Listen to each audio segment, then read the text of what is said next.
Hello guys, welcome to Fictional Vortex. So in this video, we will see what if Naruto was the spirit king who contracted with every elemental spirit. Naruto x Kurumi, Data Live. If you enjoy these kinds of stories, don't forget to show us some love by hitting the like button and subscribing to the channel. Your support means the world to us. Now, let's start the story. Chapter 1, Dimensional Convergence. The sky tore open like fabric ripping at the seams. Blue energy crackled across the dark clouds as something, or someone, plummeted toward the Tengu city skyline. Naruto twisted midair, golden chains of spiritual energy erupting from his back to catch on nearby buildings.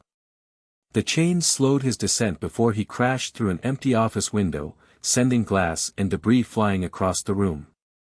That could have gone better, he muttered, brushing shards from his orange-black jacket. His spiky blonde hair was singed at the edges, and a thin trail of blood ran down his temple. Where the hell am I now? The dimensional jump had been rougher than expected. 1 minute he'd been fighting to contain the catastrophic chakra explosion threatening to destroy Konoha, the next he was channeling every elemental spirit he'd contracted with to stabilize the tear in reality.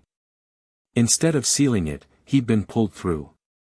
A gentle breeze touched his cheek, and the air around him shimmered slightly before condensing into a translucent female form with flowing hair that moved like wind currents. Sylph, Naruto acknowledged the wind spirit. Any idea where we ended up?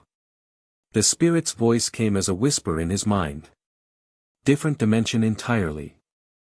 The spiritual energy here feels strange.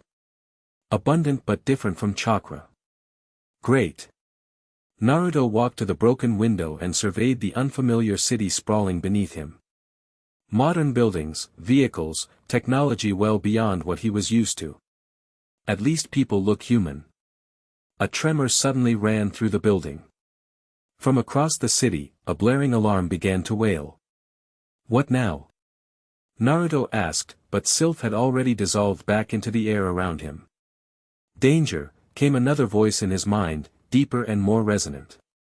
Something approaches. Something like us, but twisted. Gnome, Naruto nodded to acknowledge the earth spirit's warning. I feel it too. In the distance, a purple-hued explosion erupted between skyscrapers, followed by screams. People on the streets below began running in panic. Whatever was happening, it wasn't good. Naruto didn't hesitate. He jumped from the window, calling to Sylph as he did. The wind around him intensified, supporting his fall and propelling him toward the disturbance. Golden chains flowed from his back again, anchoring to buildings to swing him forward at incredible speed.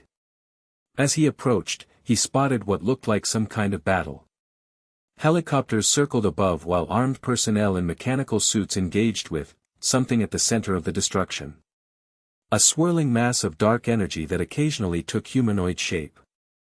A spirit, Naruto murmured. But different from you guys. Corrupted, came the reply from Salamander, the fire spirit whose presence warmed the air around Naruto slightly. Its energy is unstable.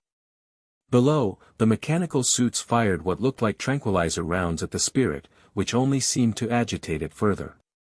The dark mass expanded suddenly, sending out a shockwave that knocked 2 helicopters off course and sent the armed personnel flying. Guess that's my cue, Naruto said, dropping down into the fray. He landed in a crouch between the fallen personnel and the raging spirit. Up close, he could see it better, a vaguely female form composed of swirling purple-black energy, its face a mask of rage. Hey! Naruto called out. You need to calm down. The spirit's response was immediate and violent, a blast of energy that would have vaporized him if he hadn't called on Undine. Water coalesced around him in a protective sphere, absorbing the impact. Fine, we'll do this the hard way. Naruto slammed his palm to the ground. Gnome. The concrete beneath the spirit suddenly liquefied then hardened again, trapping its lower half. Before it could break free, Naruto was already moving, golden chains shooting out to wrap around the spirit's form. These aren't meant to hurt you, Naruto said as he tightened the chains. They're just going to help stabilize your energy. The spirit thrashed against its bindings, screeching in a way that made the air vibrate painfully.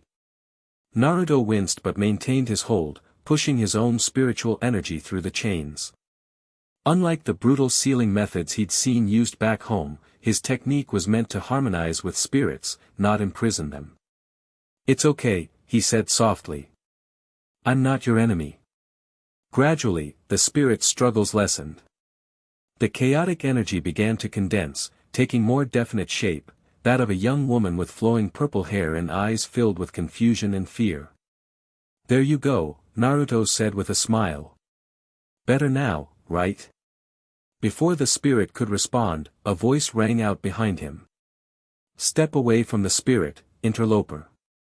Naruto turned to find himself facing a team of women in mechanical combat suits, weapons trained on both him and the spirit. Their leader, a white-haired woman with cold eyes, stepped forward. "You're interfering with AST operations," she stated. "Identify yourself immediately." "I'm just helping," Naruto replied, keeping his chains firmly around the now calming spirit. She was out of control. "She's a spirit, they're all dangerous," the woman snapped. "And you appear to be one too, albeit one we've never encountered. Surrender now." Naruto felt Salamander's heat rising within him. "I'm not surrendering anyone. She's stable now." "Origami, readings are off the charts," one of the other suited women called out. "He's emitting multiple spirit energy signatures simultaneously." The white-haired woman, Origami, narrowed her eyes. "Impossible." Naruto shrugged. "Look, I don't want trouble," a bullet whizzed past his ear, missing by millimeters. "That was your only warning," Origami said. Before Naruto could respond, a new voice, playful yet somehow menacing, cut through the tension. My, what an interesting gathering." Everyone turned toward the source. Atop a nearby building stood a figure silhouetted against the setting sun. As she stepped forward, Naruto saw a girl with mismatched eyes, one red, one yellow, dressed in an elaborate gothic outfit. Her black hair was styled in twin tails, and she held an antique rifle casually over her shoulder. "Nightmare," Origami spat, immediately redirecting her weapon. "Is that any way to greet an old friend?" The newcomer jumped down, landing with impossible grace 30 feet below. As she straightened, Naruto noticed the clock design in her left eye. "And who might you be, handsome? You're certainly not from around here." Before Naruto could answer, the AST opened fire on both the newcomer and the spirit Naruto was still holding. The gothic girl moved with blinding speed, dodging bullets while firing back with her own weapon. Each shot distorted space where it hit, slowing down time itself. "What the?" Naruto began, but had to act fast as bullets flew toward him and his charge. "Salamander." Fire erupted around him, melting the incoming projectiles. He gathered the subdued spirit in his arms and leapt away from the battlefield. "I need to get you somewhere safe," he told the spirit, who looked at him with wide, frightened eyes. "Why are you helping me?" she asked in a whisper. "Because that's what I do," Naruto replied simply. A shadow fell over them, and Naruto looked up to find the gothic girl keeping pace, running alongside him on a rooftop. "Interesting powers you have there," she called out. "Not like any spirit I've encountered." "I could say the same about you," Naruto shot back. "What's with the time tricks?" She grinned, revealing a small fawn. "Kurumi Tokisaki, at your service." "And you are?" "Naruto Uzumaki." He leapt across another gap between buildings. "Why are those people trying to kill you?" "Because that's what humans do to spirits in this world," Kurumi replied casually, as if discussing the weather. "We're considered disasters waiting to happen." A helicopter suddenly appeared ahead, cutting off their route. Armed personnel rappelled down, forming a blockade. "Damn it," Naruto muttered. He set down the purple-haired spirit. "Stay behind me. Or we could try a different approach," Kurumi suggested, appearing beside him. "Zafkiel." A massive clock materialized behind her, its hands spinning rapidly. She pointed her rifle at the ground and fired. The bullet hit at their feet, and suddenly the world around them blurred. When things cleared, they were across the city, standing atop a tall building. Time manipulation, Naruto realized. That's your ability. Kurumi curtsied mockingly. One of many. Now perhaps you'll explain how you're carrying multiple spirit signatures. That shouldn't be possible. It's complicated. Naruto glanced at the purple-haired spirit, who was looking less ethereal by the minute, her form stabilizing into something more human. First, we need to make sure she's okay. She's fine, Kurumi waved dismissively. Once a spirit calms down, they can blend in perfectly with humans. It's when our emotions get unstable that the spacequakes happen. Spacequakes? Naruto questioned. Kurumi tilted her head. You really aren't from around here, are you? Where exactly did you come from? Before Naruto could answer, his senses tingled with warning. Move, he shouted, pushing both spirits aside as a massive energy blast struck where they'd been standing. The roof exploded, sending concrete chunks flying. Through the dust, Naruto saw a floating figure, a girl with blue hair wielding an enormous sword that hummed with power. Takamiya sent me to bring you in, she announced coldly, pointing her sword at Naruto. Both Nightmare and the new spirit. I have a name, Naruto retorted. And I'm not going anywhere with someone who attacks first and talks later. The blue-haired girl didn't smile. I'm Mana Takamiya of Ratatoskr.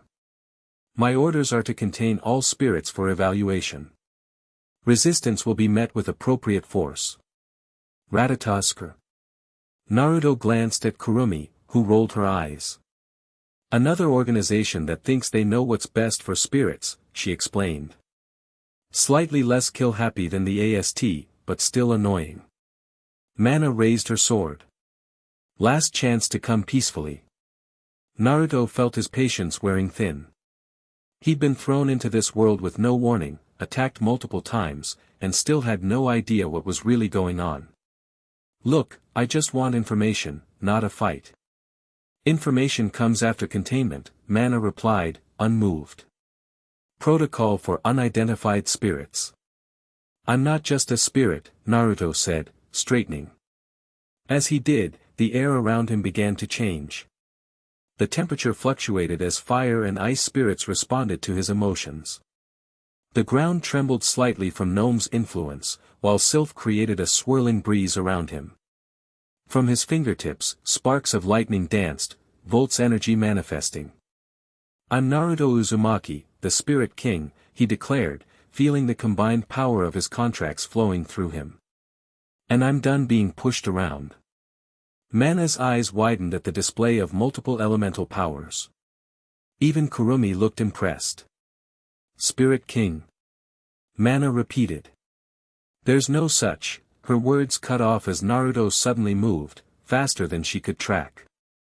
One moment he stood before her, the next he was behind her, his hand lightly touching her sword arm. I don't want to fight, he said quietly. But I will protect myself and others if forced. Mana tried to swing her sword around, but found her arm wouldn't respond. Naruto had touched a pressure point with precise control. Impossible, she breathed. No spirit has physical combat skills like that. I'm not just any spirit, Naruto replied, stepping back. Now, can we talk like reasonable people? A slow clapping sound drew their attention. Kurumi was applauding with an amused expression. Well played, she said to Naruto. I do believe you've made quite the first impression in our world, Spirit King. The purple-haired spirit, who had remained silent until now, stepped forward. You controlled the elements without losing yourself to them, she said softly. How? Naruto turned to her. They're not weapons to control, they're partners to respect. The spirits chose to contract with me, not be dominated by me. Fascinating, Kurumi purred, moving closer. A spirit who contracts with other spirits. You truly are unique, Naruto Uzumaki. Mana had regained feeling in her arm and lowered her sword slightly. Command wants to speak with you, she said, less aggressive than before. If you really are something new, we need to understand what that means for this world. Fine, Naruto conceded. But I go nowhere without these two. He gestured to Kurumi and the purple-haired spirit. And we go as guests, not prisoners. Nightmare is dangerous, Mana protested. Kurumi merely smiled, revealing her fang again. I'm standing right here, you know. She helped us escape your friends in the mechanical suits, Naruto pointed out. That counts for something in my book. Mana looked like she wanted to argue but instead touched a communication device in her ear. After a brief conversation, she nodded reluctantly. Command agrees to your terms, provisionally. We'll escort you to headquarters. She fixed Kurumi with a hard stare. Any tricks, Nightmare, and the agreement is void. I'll be on my very best behavior, Kurumi promised with a smile that suggested exactly the opposite. As they prepared to leave, the purple-haired spirit touched Naruto's arm hesitantly. Thank you, she said. For helping me. For not treating me like a monster. What's your name? Naruto asked gently. I don't remember, she admitted. When I appeared in this world, I lost most of my memories. That's common for spirits, Kurumi interjected. We emerge with power but little knowledge of our origins. Naruto considered this. Then we'll give you a name until you remember your own. The spirit's eyes widened hopefully. How about Hikari? Naruto suggested. It means light. Because even when you were lost in darkness, there was still light inside you. The newly named Hikari smiled for the first time. I like that. Touching, Mana commented dryly. Now if the naming ceremony is complete, we should go before AST sends reinforcements. As they followed Mana across the rooftops, Kurumi fell into step beside Naruto. Spirit King, she said thoughtfully. I wonder what other surprises you're hiding. Naruto gave her a sideways glance. I could say the same about you, Kurumi Tokisaki. She laughed, a sound both delightful and somehow dangerous. Oh, I think we're going to have fun together, you and I. For the first time since arriving in this strange new world, Naruto felt a genuine smile tugging at his lips. Ratatoskra headquarters wasn't what Naruto expected. Instead of a military bunker, they arrived at what appeared to be a massive airship hovering above the city, cloaked from ordinary view. The Fraxinus, Mana explained as they boarded through a secured entry point. Mobile Command Center for Spirit Operations. The interior was all sleek technology and efficient design. Crew members in uniform stopped to stare as Mana led their unusual group through the corridors. Many gasped at the sight of Kurumi, who responded with cheerful waves that only seemed to terrify them more. You're quite the celebrity, Naruto observed. I have a bit of a reputation, Kurumi admitted with no hint of remorse. Some might call me the most dangerous spirit in existence. She's killed thousands, Mana stated bluntly. Such exaggeration, Kurumi sighed. Besides, time is a flexible concept for me. Some of those thousands might be alive again, depending on which timeline you're counting. Before Naruto could process that disturbing statement, they arrived at what appeared to be a command center. A large screen dominated one wall, showing various views of the city. Standing before it was a young man with white hair wearing a commander's uniform. Welcome to Fraxinus, he said, turning to face them. I'm Itsuka Shido, current commander of Ratatoskra operations. You're younger than I expected, Naruto commented. Shido smiled slightly. I've had a unique path to this position. His eyes moved to Kurumi, and Naruto noticed a complex mixture of emotions cross his face. Kurumi. It's been a while. Shido-san, Kurumi replied with surprising warmth. Still trying to save all the spirits, I see. Some habits die hard. He shifted his attention to Naruto. And you must be our mysterious spirit king. Naruto Uzumaki, he confirmed, extending his hand which Shido shook firmly. I'm new around here. That's putting it mildly, said a new voice. A short girl with what appeared to be rabbit ear ribbons in her hair stepped forward from a control panel. Our instruments detected your arrival through what appears to be a dimensional tear. Care to explain how you managed that? Kotori Itsuka, Shido introduced her. My sister and chief analyst. It wasn't exactly intentional, Naruto explained. Where I'm from, I was trying to contain a massive energy explosion. I used the power of my contracted spirits to create a barrier, but instead of sealing it, I got pulled through. Contracted spirits? Kotori raised an eyebrow. You mean the multiple spiritual signatures we're detecting from you? Naruto nodded and held out his hand. As everyone watched, a small flame appeared in his palm, which then transformed into a miniature whirlwind, then droplets of water, followed by tiny sparks of lightning, and finally small stones that orbited his hand. I form partnerships with elemental spirits, Naruto explained.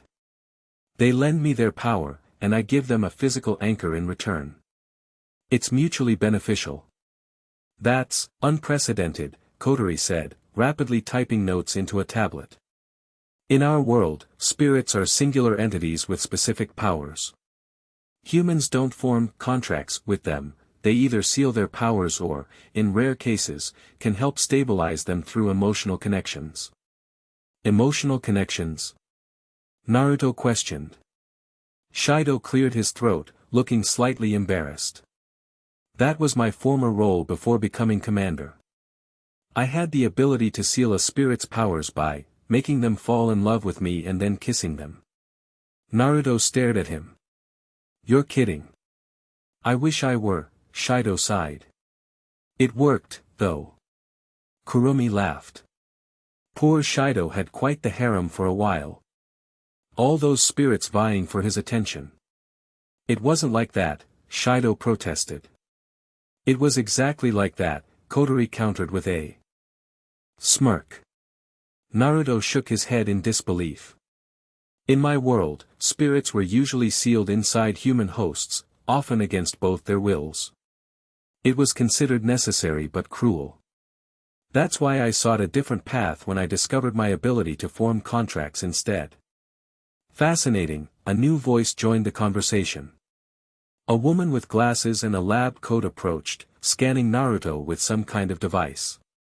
The spirit energy patterns are completely stable despite their diversity. No signs of rejection or conflict. This is Rain Murasame, our chief analyst, Kotori introduced.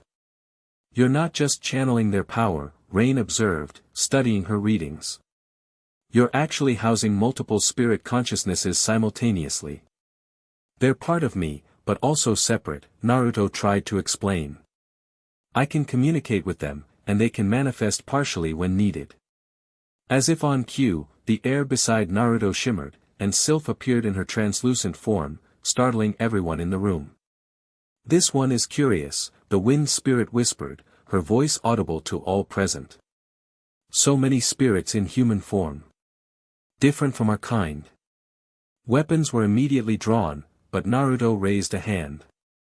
She's with me. This is Sylph, the wind spirit.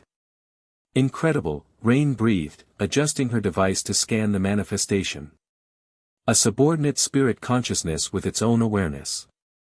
Sylph turned to Rain, looking mildly offended. Not subordinate. Partner. With that, she dissolved back into the air. Sorry about that, Naruto said. They get protective sometimes. This changes everything we know about spirit physiology, Kotori said. But more importantly, we need to understand why you're here and what impact your arrival might have on our world. I told you, it wasn't planned, Naruto replied. I'm just trying to figure out where I am and how to get home. Shido stepped forward. The dimensional tear you came through, our readings show it's still active, though unstable. It's causing fluctuations in spirit energy across the city. That explains the increase in spacequakes today, Rain noted. 3 in the past 12 hours, when we normally see one every few weeks. Naruto frowned. These spacequakes, they're caused by spirits appearing? Precisely, Kotori confirmed. When a spirit crosses into our world, it creates a massive spatial distortion that destroys everything in the vicinity. That's why organizations like AST and Ratatoskra exist, to deal with the aftermath and the spirits themselves. By killing them or making them fall in love, Kurumi added dryly. Such limited options. Naruto turned to Hikari, who had remained quiet throughout the exchange. Is that what happened to you? You caused one of these spacequakes? She nodded timidly. I think so. I remember darkness, then sudden light, and then, destruction around me. People were screaming. I didn't mean to hurt anyone. Of course you didn't, Naruto reassured her. No one blames you. Actually, many do, Mana interjected coldly. Spirits have caused catastrophic damage to this world. Naruto felt his temper rising. Blaming someone for circumstances beyond their control isn't justice, it's just finding a convenient target.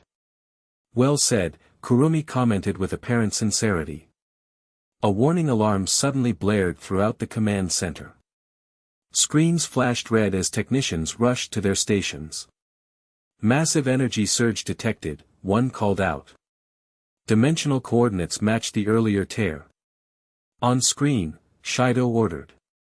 The main display showed a section of Tengu City where the air itself seemed to be splitting open, blue-white energy crackling around the edges of a growing rift.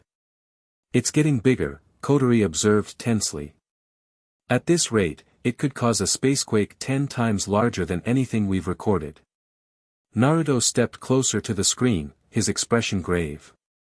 That's not just any dimensional tear, he said quietly. Something's coming through. What do you mean? Shido demanded. The catastrophe I was trying to contain back home, I think it's following me. As if confirming his words, a massive surge of chaotic energy erupted from the rift, sending shockwaves across the city. Buildings nearest the phenomenon began to crumble. We need to evacuate that sector immediately, Kotori ordered. There's no time, Naruto countered. I need to get down there now. And do what, exactly? Mana challenged. Close it, Naruto said simply. This is my mess, I need to fix it. Kurumi stepped forward unexpectedly. I'll go with you. Everyone turned to look at her in surprise. What? She asked innocently. That tear is disrupting the time flows I rely on. It's in my best interest to help seal it. I'm coming too, Hikari added quietly. You helped me. Now I want to help you. Shido exchanged looks with Kotori, who nodded reluctantly. We'll provide support, Shido decided. But this is your show, Spirit King. Don't make us regret trusting you. Naruto's expression hardened with determination. I won't. The Fraxinus deployed them directly above the dimensional rift. From the air, it looked even worse, a jagged tear in reality that pulsed with unstable energy, each pulse sending destructive waves through the surrounding area. That doesn't look good, Kurumi observed as they descended on a platform deployed from the airship. What exactly was the catastrophe you were containing? A corrupted-tailed beast, Naruto explained grimly. Massive spiritual entities from my world. One was being used as a weapon and went critical. If it fully manifests here, we're all dead. Kurumi finished casually. Pretty much. Wonderful. They landed a safe distance from the rift. Evacuation alerts blared through the city as civilians fled the expanding danger zone. AST forces had established a perimeter but were clearly struggling to contain the situation. What's your plan? Hikari asked nervously. Naruto surveyed the chaotic energy. I need to stabilize the rift first, then close it from this side. I'll need all my spirits working in harmony to pull it off. And what do we do? Kurumi asked. Keep anything that comes through off my back while I work. As if on cue, the rift pulsed violently and several dark shapes shot through, twisted masses of corrupted chakra that quickly took form as they hit the ground. "What are those?" Hikari gasped. "Chakra beasts," Naruto replied grimly. "Fragments of the entity I was fighting. They'll attack anything with spiritual energy." The creatures, a nightmarish blend of animal features and writhing energy, turned toward them instantly, attracted by the spirit's power. "Well, isn't this fun?" Kurumi remarked, summoning her flintlock pistols. "I do love target practice." "Don't let them touch you," Naruto warned. "Their energy is corrosive to spirits." Noted. Kurumi aimed and fired, her bullets distorting space around the creatures, slowing them down. "Go do your thing, Spirit King. We've got this." Naruto nodded gratefully and approached the rift. Around him, the air began to change as he called on all his contracted spirits simultaneously. Fire, water, earth, wind, lightning, all 5 primary elements responded, swirling around him in a spectacular display of harmonized power. "I need your help," he communicated to his spirits. "All of you together." Their responses came as feelings more than words: agreement, determination, trust. The elemental energies intensified, forming a visible aura around Naruto that shifted through all their respective colors. Behind him, Kurumi danced between the chakra beasts, her time manipulation making her nearly untouchable. Where she slowed a creature, Hikari followed up with blasts of purple energy that dispersed their forms temporarily. Naruto reached the edge of the rift and raised his hands. Golden chains of spiritual energy shot from his back, plunging into the tear. Instead of trying to pull it closed by force, the chains served as conduits, allowing Naruto to feed stabilizing energy directly into the chaotic vortex. "Steady," he murmured to himself and his spirits. "Find the pattern. Match the frequency." Inside the rift, something massive shifted, sensing his presence. A roar that transcended dimensions echoed through the tear, rattling windows across the city. "It knows I'm here," Naruto gritted. "Kurumi. Things are about to get worse." "Delightful," she called back, dispatching another beast with a well-placed shot. The rift suddenly bulged outward as something pushed against the dimensional barrier from the other side. Naruto's chain strained against the pressure. "Not happening," Naruto growled, pouring more power into his technique. The elemental energies surrounding him intensified dramatically, flames leaping higher, water surging, lightning crackling with increased ferocity. From behind him came sounds of escalating battle. More chakra beasts were emerging, overwhelming even Kurumi's impressive abilities. "We can't hold them all," Hikari cried out. Naruto couldn't turn away from the rift, but he sensed the danger to his companions. Without breaking his concentration on the tear, he called to one of his spirits. "Volt! Help them!" Lightning surged from his aura, coalescing into a humanoid figure of crackling electricity that immediately joined the battle, sending arcs of purifying energy through the corrupted beasts. The effort of maintaining both the rift stabilization and a separated spirit manifestation was immense. Sweat poured down Naruto's face as he fought to control the competing demands on his power. "Almost," he grunted, feeling the dimensional energies beginning to respond to his influence. The golden chains glowed brighter, weaving through the tear in increasingly complex patterns. From within the rift, a massive clawed hand suddenly emerged, dark red and covered in corrupted chakra. "No you don't," Naruto snarled, redirecting his chains to wrap around the appendage. The creature on the other side roared in fury as Naruto began to push it back. Behind him, the battle intensified. Despite Volt's assistance, Kurumi and Hikari were being driven back by the sheer number of chakra beasts pouring through smaller tiers that had opened around the main rift. "Naruto!" Kurumi called out sharply. "Whatever you're doing, do it faster." "I'm trying," he shouted back, strain evident in his voice.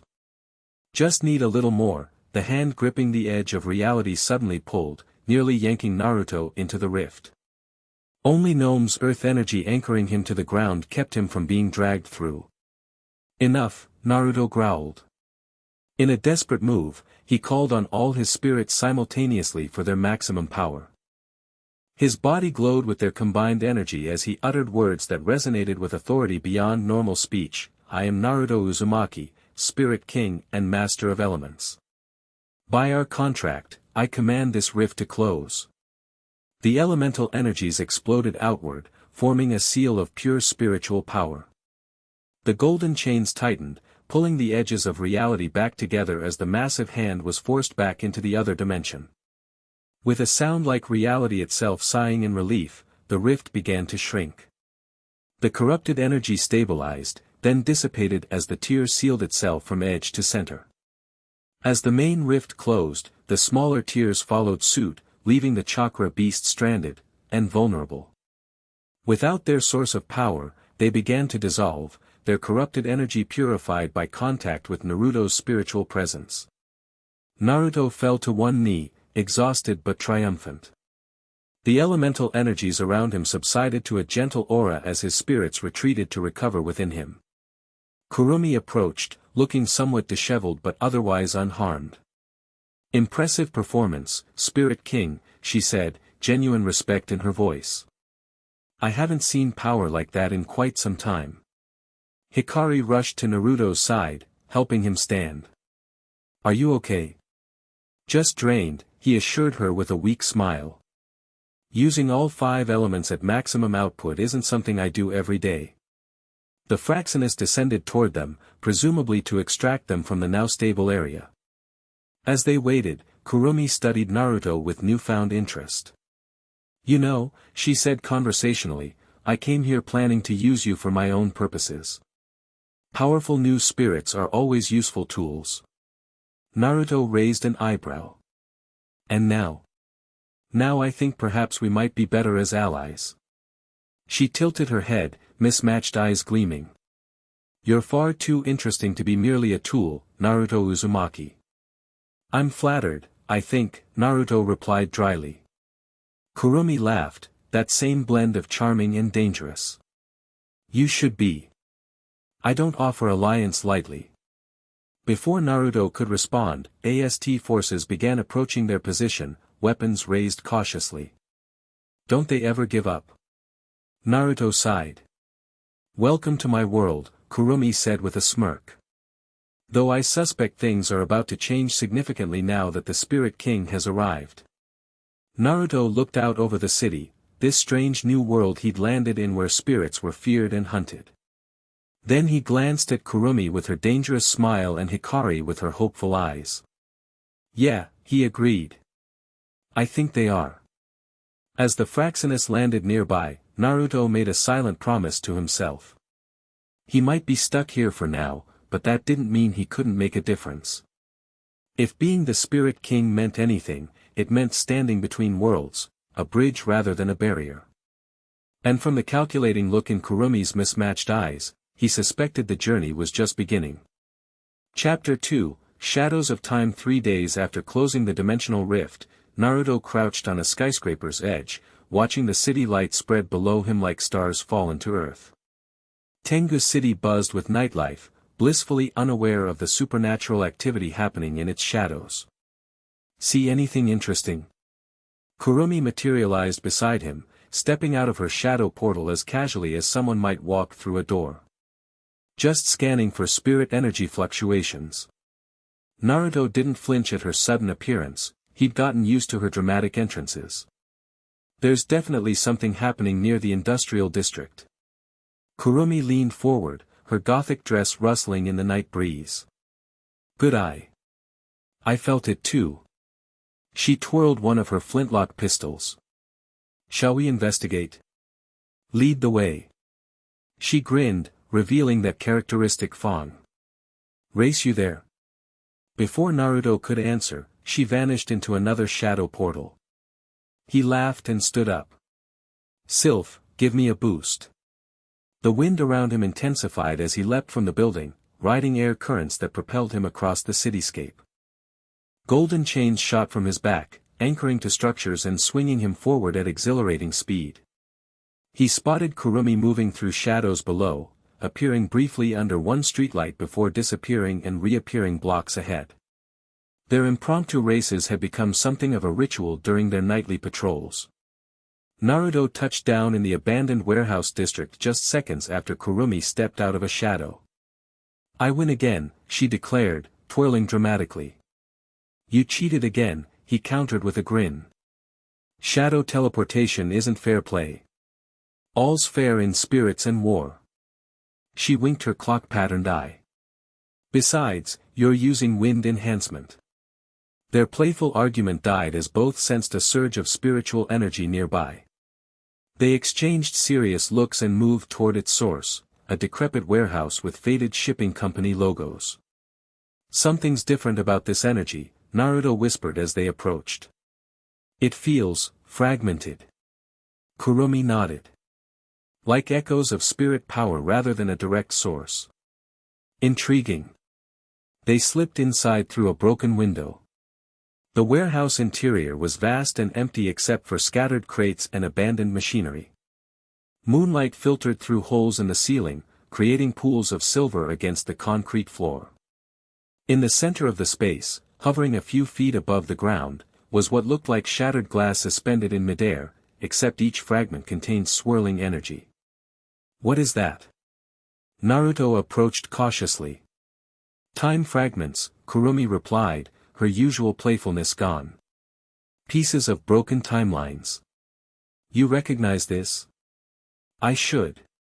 She stepped closer, mismatched eyes reflecting the fragment's glow. "It's similar to what I create when I manipulate time, but on a much larger scale. These are fractures in reality itself." Naruto circled the floating shards.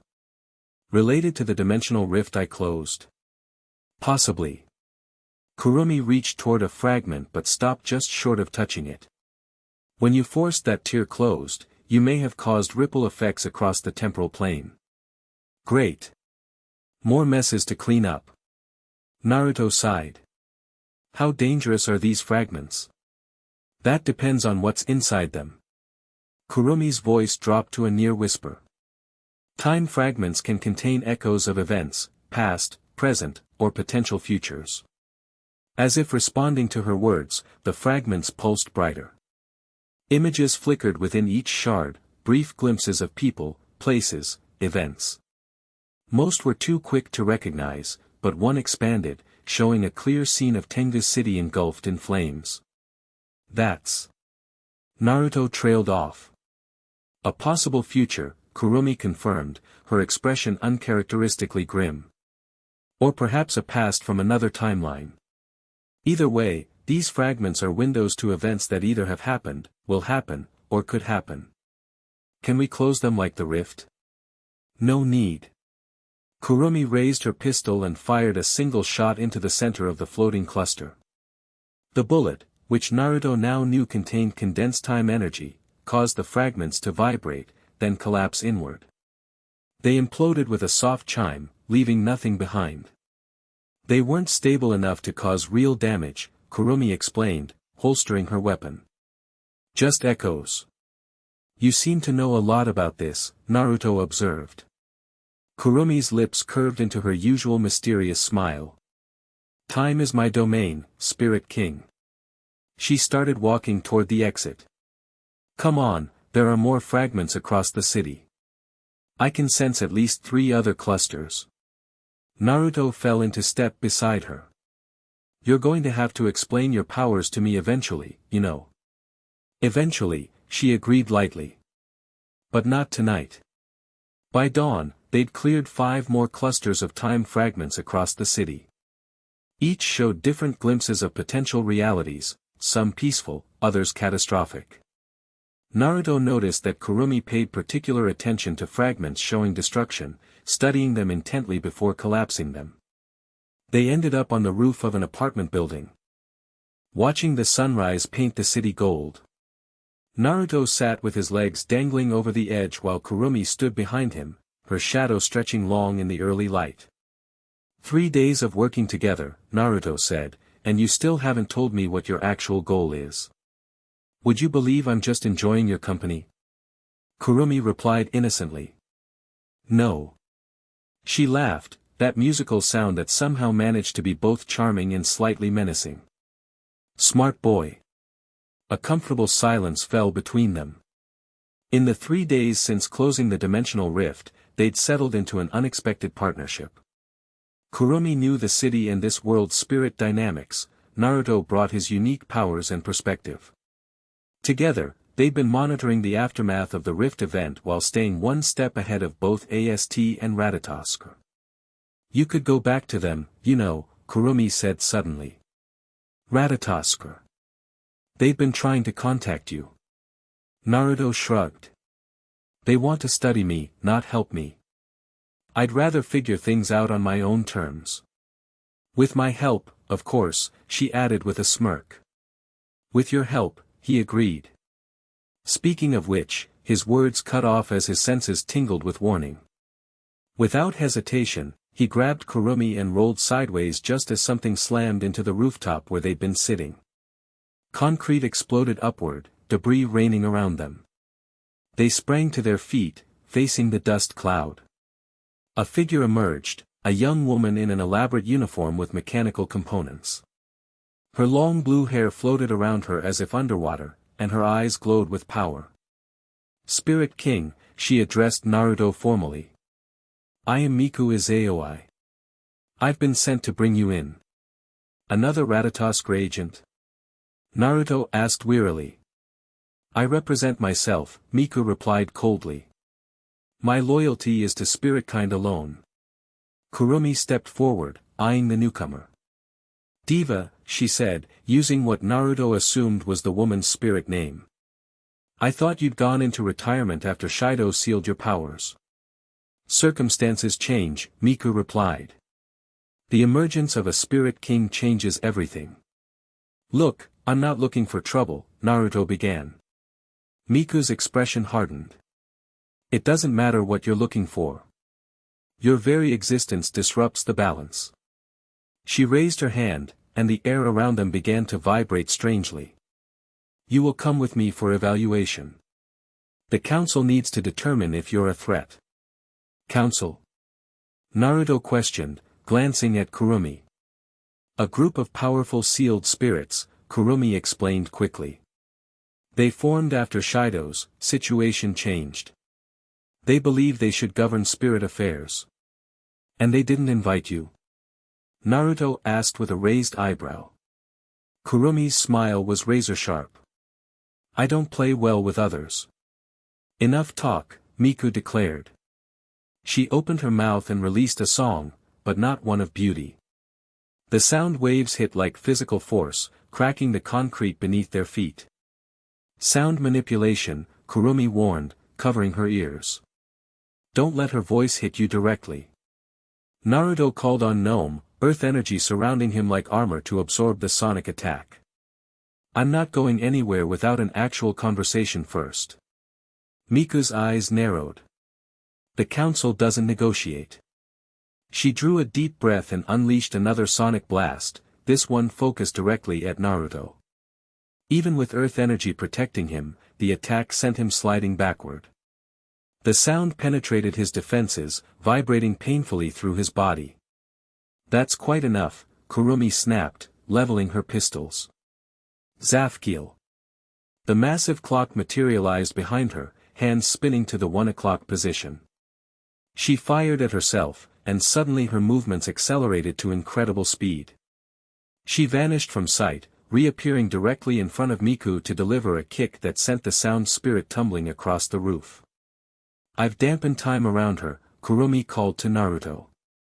But it won't last long, she's powerful. Naruto nodded and switched elemental affinities. Sylph. Wind swirled around him, lifting him off the ground. He flew toward Miku, who was already recovering from Kurumi's attack. I don't want to fight you, Naruto said, hovering before her. Just tell me about this council. Why are they interested in me? Miku's expression wavered slightly. You truly don't know. Know what?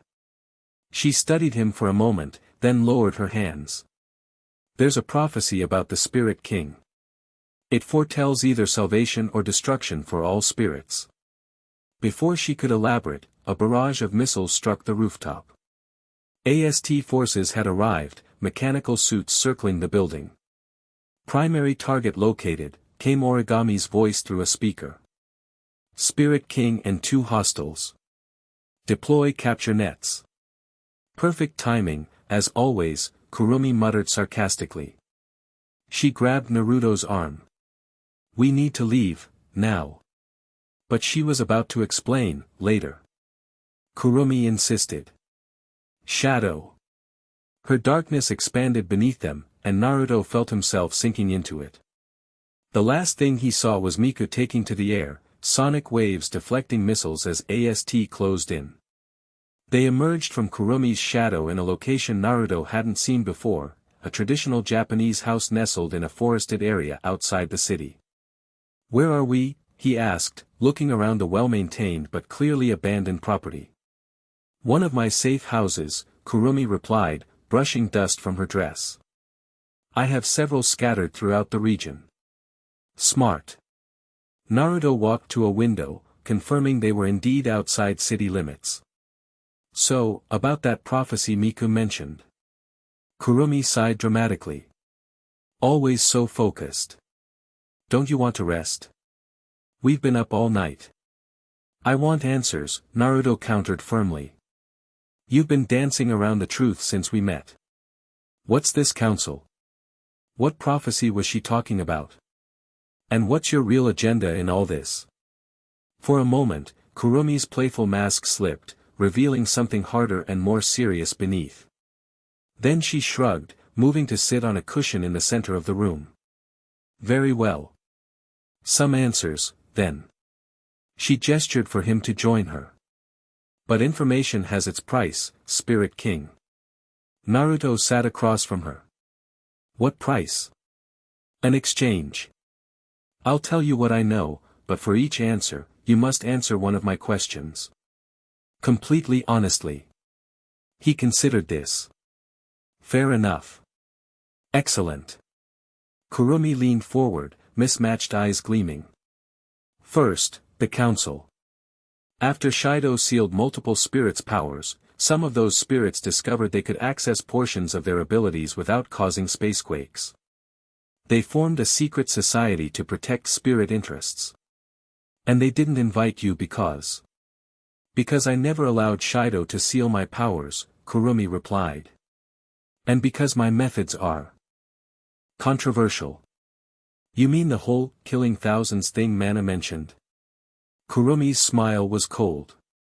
My turn to ask a question. She tapped her chin thoughtfully. How exactly did you become the Spirit King?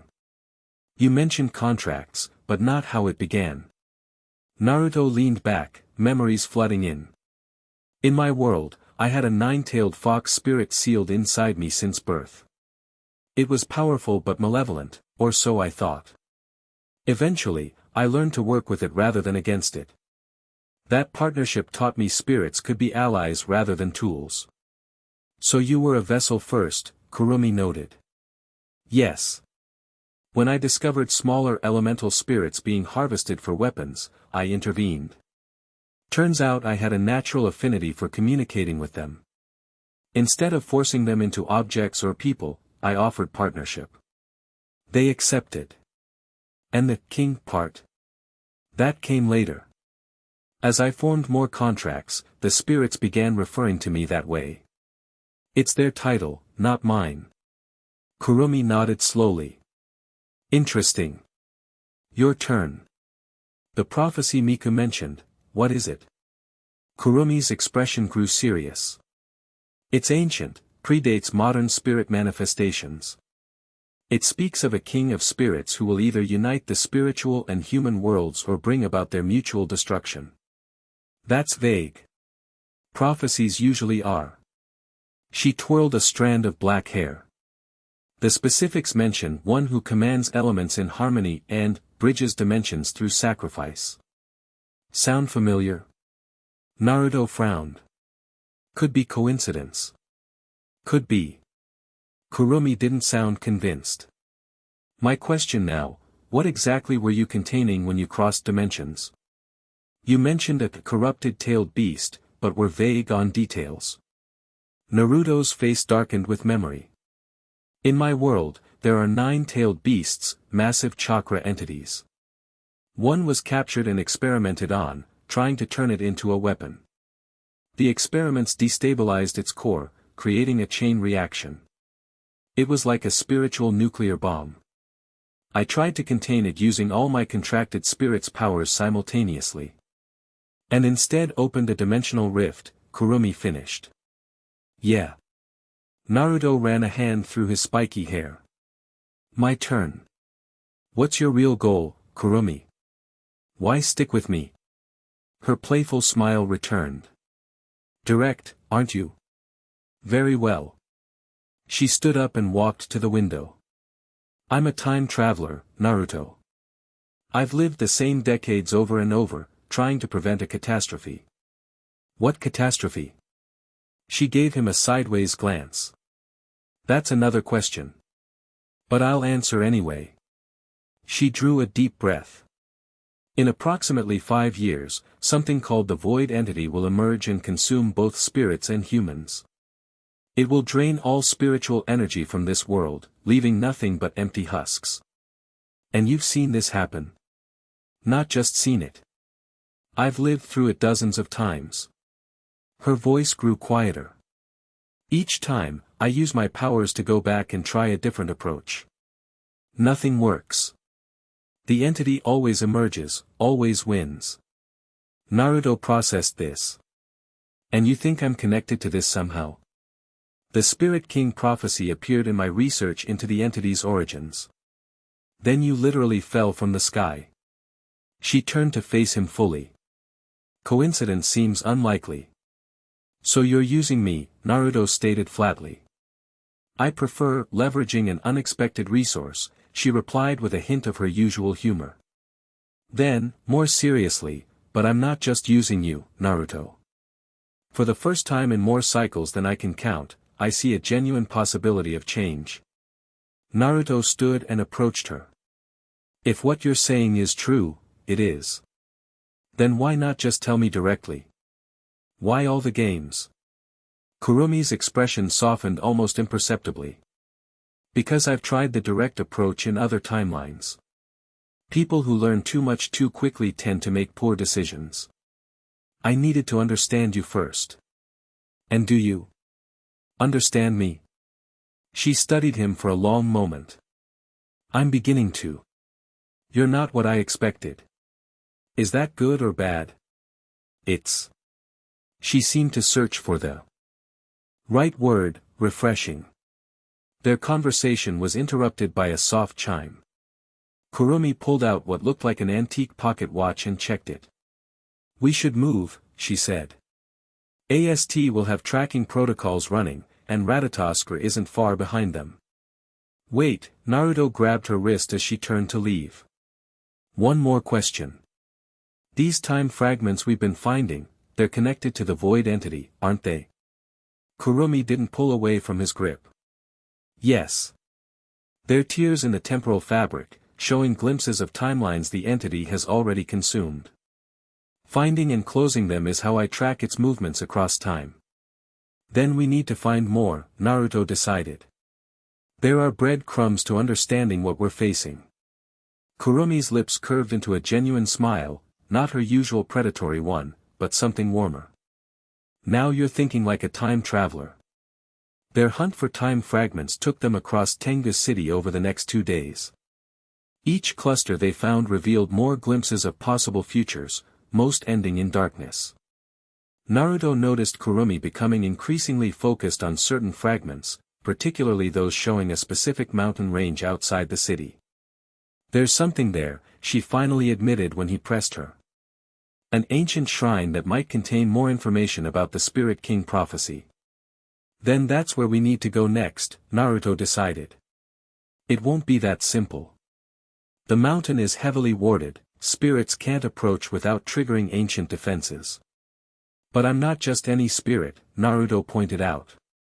Maybe the Spirit King is exactly who's supposed to go there. Kurumi considered this. Possibly. But we should be prepared for resistance, both mystical and more mundane. Meaning? Meaning both Ratatoskr and the council will be watching that location.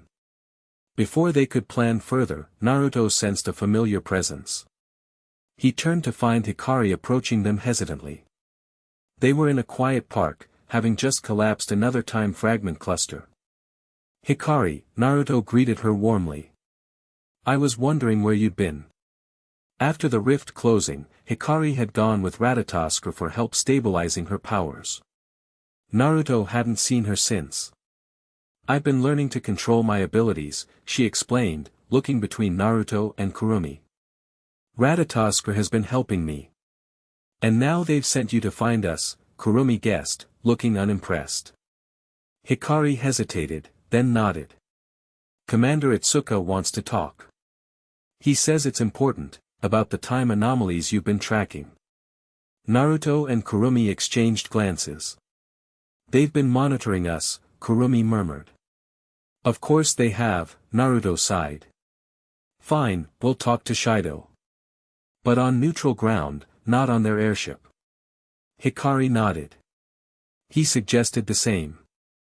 There's a cafe in the shopping district. He'll meet you there in an hour, just him, no Ratatoskr backup. He'll have backup whether we see it or not, Kurumi commented dryly. Probably, Hikari admitted. But his intentions are genuine. He's concerned about the same things you are. After Hikari left to relay their agreement, Kurumi turned to Naruto with a raised eyebrow. Are you sure about this? Ratatoskr has their own agenda. So do you, Naruto pointed out. So does everyone. But we need information, and they might have some we don't. Kurumi looked skeptical but didn't argue further. The cafe was busy enough to provide anonymity but quiet enough for conversation. Naruto and Kurumi sat at an outdoor table, watching people pass by on the shopping street. It was strange how normal everything seemed, humans going about their lives, unaware of spirits, dimensional rifts, or impending doom. He's here, Kurumi murmured, not looking up from her tea. Shido Itsuka approached alone, dressed in casual clothes rather than his Ratatoskr uniform. He slid into the empty chair at their table with a slightly tired smile. Thanks for coming, he said. I wasn't sure you would. We're curious, Naruto replied. Hikari said you have information about the time anomalies. Shido nodded, glancing at Kurumi. You've been cleaning them up across the city. Our sensors detect the energy signature whenever you collapse a cluster. You're welcome, Kurumi said sweetly. Temporal maintenance is such a chore. Ignoring her sarcasm, Shido turned to Naruto. What you might not know is that these anomalies started appearing years ago, at a much lower frequency. They spiked dramatically after your arrival. Suggesting they're connected to me somehow, Naruto concluded. Yes and no. Shido pulled out a tablet and showed them a graph. They were already increasing before you arrived. Your presence seems to have accelerated the process, not initiated it. The void entity's approach was already underway, Kurumi mused, surprising both men with her openness. Naruto's arrival just stirred the waters. Shido's eyes narrowed. You know about the entity. It wasn't a question. Kurumi met his gaze evenly. I've been tracking it across timelines for longer than you can imagine, Shido-san. That explains a lot, he said quietly. Including why you never let me seal your powers. Some burdens can't be shared, she replied. Naruto looked between them, sensing old history. What exactly does Ratatoskr know about this entity? Shido refocused. Not as much as we'd like. Ancient texts reference a being that feeds on spiritual energy, a void between worlds that gradually consumes everything it touches. For years it was considered myth, until the first time fragments appeared. And what does this have to do with the Spirit King prophecy? Naruto asked directly. Shido's surprise was evident. You know about that too. Pieces, Naruto admitted. We had a brief chat with Miku before AST interrupted. The council sent her, Shido explained. They're divided on what your appearance means. Some believe you'll save spirits from the entity, others fear you'll accelerate its arrival. And what does Ratatoskr believe? Kurumi asked. We believe in preparing for all possibilities. Shido leaned forward. Which is why we've been investigating the mountain shrine. Kurumi's eyes flashed. You know about that? We've known for years, but could never access it. The spiritual barriers are impenetrable to both humans and spirits. Shido looked at Naruto. But now there's you, something new in the equation. The Spirit King, Naruto supplied. Exactly. If the prophecy originated at that shrine, perhaps you're the key to accessing it. Naruto considered this. So you want us to work together? A temporary alliance, Shido confirmed. Ratatoskr has resources and information. You have unique abilities. And Kurumi, he turned to her, you have experience with the entity that none of us can match. Kurumi remained silent, twirling a strand of hair thoughtfully. What's the catch? Naruto asked. No catch. Just mutual interest in preventing catastrophe. Shido smiled slightly. And yes, we would like to learn more about your abilities, but that's secondary to addressing the immediate threat. Naruto glanced at Kurumi, who gave an almost imperceptible nod. All right, he decided. We'll work together, for now. When do we visit this shrine? Tomorrow morning, Shido said, standing. I'll send coordinates to Kurumi's device. Come alone, just the two of you. The fewer spirits present, the less likely we'll trigger the ancient defenses. After Shido left, Kurumi sipped her tea quietly. You trust him? Naruto asked. Shido is many things, but not a liar, she replied. At least, not about things that matter. You have history with him. Everyone in this world has history with Shido Itsuka, she said with a hint of amusement. He tried to save all the spirits, remember? Including me. But you didn't let him seal your powers. No. Her expression turned distant. Some paths must be walked alone. You're not alone now, Naruto pointed out. Her mismatched eyes met his, something vulnerable flickering briefly in their depths. No, she agreed softly. I suppose I'm not. Dawn found them high in the mountains outside Tenga City. The coordinates led to a forested area that seemed undisturbed by human presence, no trails, structures, or signs of habitation. The shrine should be just ahead, Kurumi said, consulting her antique pocket watch, which Naruto now knew was actually a sophisticated temporal tracking device. I don't see anything, he replied, scanning the dense forest. That's the point. It exists in a pocket between dimensions, not quite here, not quite elsewhere. They continued forward until Kurumi suddenly stopped. This is it. The barrier begins here. Naruto couldn't see anything, but he felt it, a subtle resistance in the air, like trying to walk through silk. What now? He asked. Now we see if being the Spirit King grants you special access, Kurumi replied. Try crossing. Naruto approached the invisible barrier cautiously.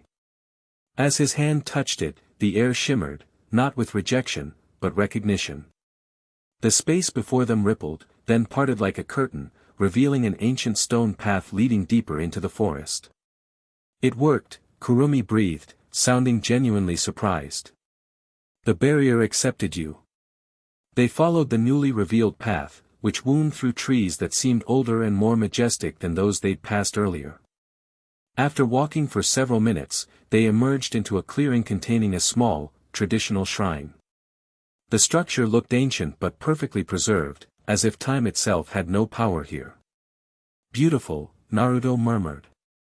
And untouched for centuries, Kurumi added. No human or spirit has entered this place since the barrier was created.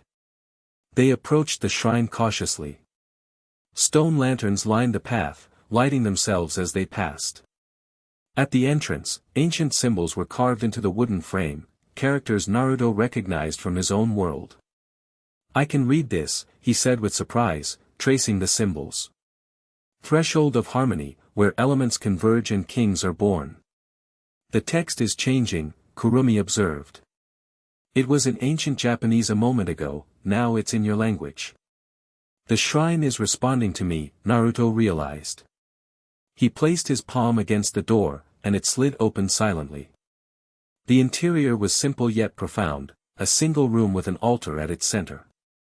Upon the altar sat a crystal orb, glowing with soft, multicolored light. The walls were covered with intricate murals depicting elemental spirits and a central figure that commanded them. "That's..."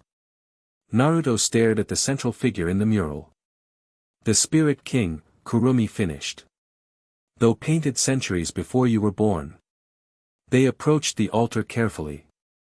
As Naruto drew near, the crystal orb pulsed brighter, colors swirling within its depths.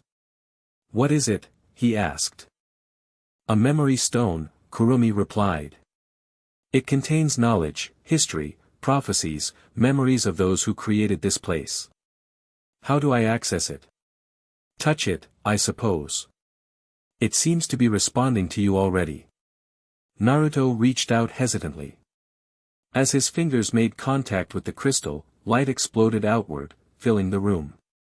Images flooded his mind, too many, too fast to comprehend individually. He felt Kurumi grab his arm to steady him as the visions overwhelmed his senses. Then, as suddenly as it began, the flood of images stopped. The crystal's light dimmed, and Naruto found himself gasping for breath. "What did you see?" Kurumi asked urgently. "Everything." "Nothing."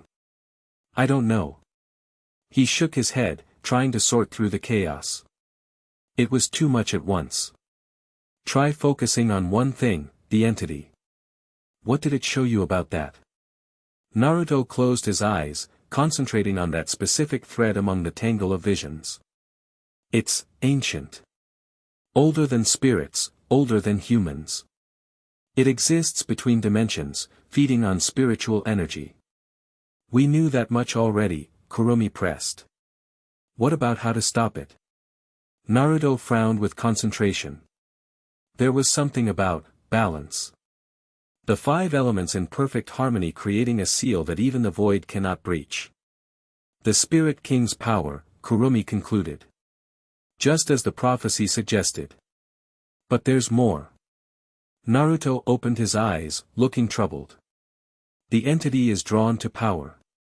My arrival sent ripples through dimensions, attracting its attention. It's coming here faster because of me. That explains the increased time fragments," Kurumi mused. But if you're both the problem and the solution, their conversation halted as the ground beneath them trembled. The crystal on the altar began pulsing erratically, its light now tinged with darkness. "What's happening?" Naruto asked. "We're not alone anymore," Kurumi replied grimly, drawing her pistols. "Something found us." They rushed outside to find the sky above the clearing had darkened unnaturally. The air felt heavy, charged with malevolent energy. "The entity?" Naruto questioned. "No. A messenger." Kurumi aimed her weapons upward. "It can't manifest fully yet, but it can send fragments of itself, like the one you fought when you first arrived." From the darkened sky, something began to descend, a swirling mass of purple-black energy similar to the corrupted spirit Naruto had encountered, but larger and more defined. As it touched ground, it took shape, a humanoid figure with hollow eyes and skin that seemed to absorb light. "Spirit King," it spoke, its voice like stones grinding together. "You cannot hide from the hunger between worlds." "I'm not hiding," Naruto stepped forward, golden chains emerging from his back reflexively. "What are you?" "I am Void's voice," the entity replied. "I bring a message from beyond dimensions, surrender your power willingly, and your world will be consumed painlessly. Resist, and suffer before the end." "Charming invitation," Kurumi commented, taking aim. But I've seen the end you offer. There's nothing painless about it. The entity's hollow gaze shifted to her. The Time Walker. You have interfered across many cycles. Your resistance is noted and remembered. I'm flattered, she replied coldly. Naruto felt his elemental spirit stirring within him, responding to the threat. Tell your master we decline the offer, he called to the entity. This world isn't his to take. All worlds are voids to take. All spirits return to the emptiness from which they came. The entity's form began to expand, darkness spreading outward like spilled ink. If you will not surrender, then you will serve as demonstration. It attacked without further warning, tendrils of dark energy shooting toward them with blinding speed. Naruto called on Salamander, fire erupting around him in a protective barrier. Kurumi fired her pistols rapidly, each shot slowing the tendrils in localized time fields. Physical attacks won't work on it, she called to Naruto. It's a spiritual construct. Naruto nodded, switching tactics. Undine. Water flowed from his hands, but not as a weapon. Instead, it formed symbols in the air, purification seals from his world. The water glowed with spiritual energy as it touched the dark tendrils, causing them to recoil and hiss with something like pain. That works. Kurumi observed. She manipulated her clock, its hands moving to a new position. Zafkiel, sixth bullet. She fired at herself, and her form shimmered. Suddenly, multiple Kurumis appeared around the clearing, each firing at the entity from different angles. Time-slowing bullets peppered the creature, creating pockets of suspended animation throughout its form. Naruto pressed his advantage, combining water and fire spirits to create superheated steam infused with purifying energy. The steam enveloped the entity, which thrashed and shrieked as its darkness was eroded. You cannot destroy void, it howled. I am but a fragment, the whole awaits beyond your comprehension. Then go back and tell the whole we're ready, Naruto countered, pushing more power into his attack. The entity convulsed as light broke through its darkened form. This vessel fails, but void remembers. Void approaches. The feast of spirits begins soon. With a final shriek, it collapsed inward, dark energy dissipating like smoke. In its place remained a small, crystalline shard similar to the time fragments they'd been collecting, but darker, more malevolent. Kurumi approached it cautiously, her duplicates fading back into her original form. A void fragment, she said, kneeling to examine it without touching. Direct evidence of the entity's approach. Can we destroy it? Naruto asked, joining her. No, but we can use it. She carefully levitated the shard using her pistol's energy field. This contains a direct connection to the entity. With the right techniques, we might track its movements more precisely. Or it might track us, Naruto pointed out. It already knows where you are, Spirit King, she replied grimly. This changes nothing in that regard. Before they could discuss further, Naruto sensed movement from the shrine. He turned to see the crystal orb floating out the doorway, hovering in the air before them. I think it wants to show us something else, he said, approaching it. As he neared, the orb projected images into the air, clearer and more focused than the overwhelming flood he'd experienced earlier. They showed a map of spiritual ley lines across Japan, with 5 points highlighted. Elemental convergence points, Kurumi realized. Places where spiritual energy naturally flows together. Like the 5 elements I command, Naruto added. The map zoomed in, showing the specific locations more clearly. If you establish your presence at these points, Kurumi theorized, you might create a barrier against the entity. A spiritual perimeter, Naruto nodded. Using the natural energy of this world combined with my contracted spirits. The orb flashed once more, then returned to the shrine, its purpose apparently fulfilled. Well, Kurumi said, carefully securing the void fragment in a special container from her dress pocket, it seems we have a roadmap now. And not much time to follow it, Naruto added, looking at the sky, which was gradually returning to normal. That thing said the entity is approaching. It's always been approaching, Kurumi replied. But yes, the timeline has accelerated. She glanced at him with uncharacteristic seriousness. There's something you should know, Naruto. Something I haven't told you yet. Another secret? He asked wearily. The last important one, I promise. She took a deep breath. In every timeline I've witnessed, the entity arrives during a celestial alignment, the new moon at winter solstice. And when is that? 3 days from now. Naruto stared at her. 3 days. That's all we have. I told you the timeline had accelerated, she said defensively. You might have mentioned that 3 days until Doomsday part earlier. Would it have changed your approach? She challenged. Or would it just have added pressure? He wanted to argue but knew she had a point. Fine. 3 days to visit 5 elemental convergence points and establish a spiritual barrier strong enough to repel an interdimensional entity that eats spirits for breakfast. Precisely. Kurumi's usual playful smile returned. Should be fun, don't you think? Despite the gravity of their situation, Naruto found himself smiling back. You have a strange definition of fun, Tokisaki. So I've been told. She pocketed her watch and stretched. Shall we inform our Ratatoskr allies of the new development? They might provide useful support for reaching the convergence points quickly. Agreed. Though I'm surprised you're so willing to work with them now. Kurumi shrugged elegantly. In 3 days, either we succeed or this timeline ends like all the others. Pragmatism outweighs old grudges. As they prepared to leave the shrine clearing, Naruto caught Kurumi looking at him with an expression he couldn't quite identify. What? He asked. Nothing, she replied, turning away. Just thinking about how different this timeline feels. Different how? She paused before answering. In all my jumps through time, all my efforts to prevent the entity's victory, I've never had a Spirit King as an ally. It's hopeful. Coming from Kurumi, that admission felt significant. Naruto reached out and briefly touched her shoulder.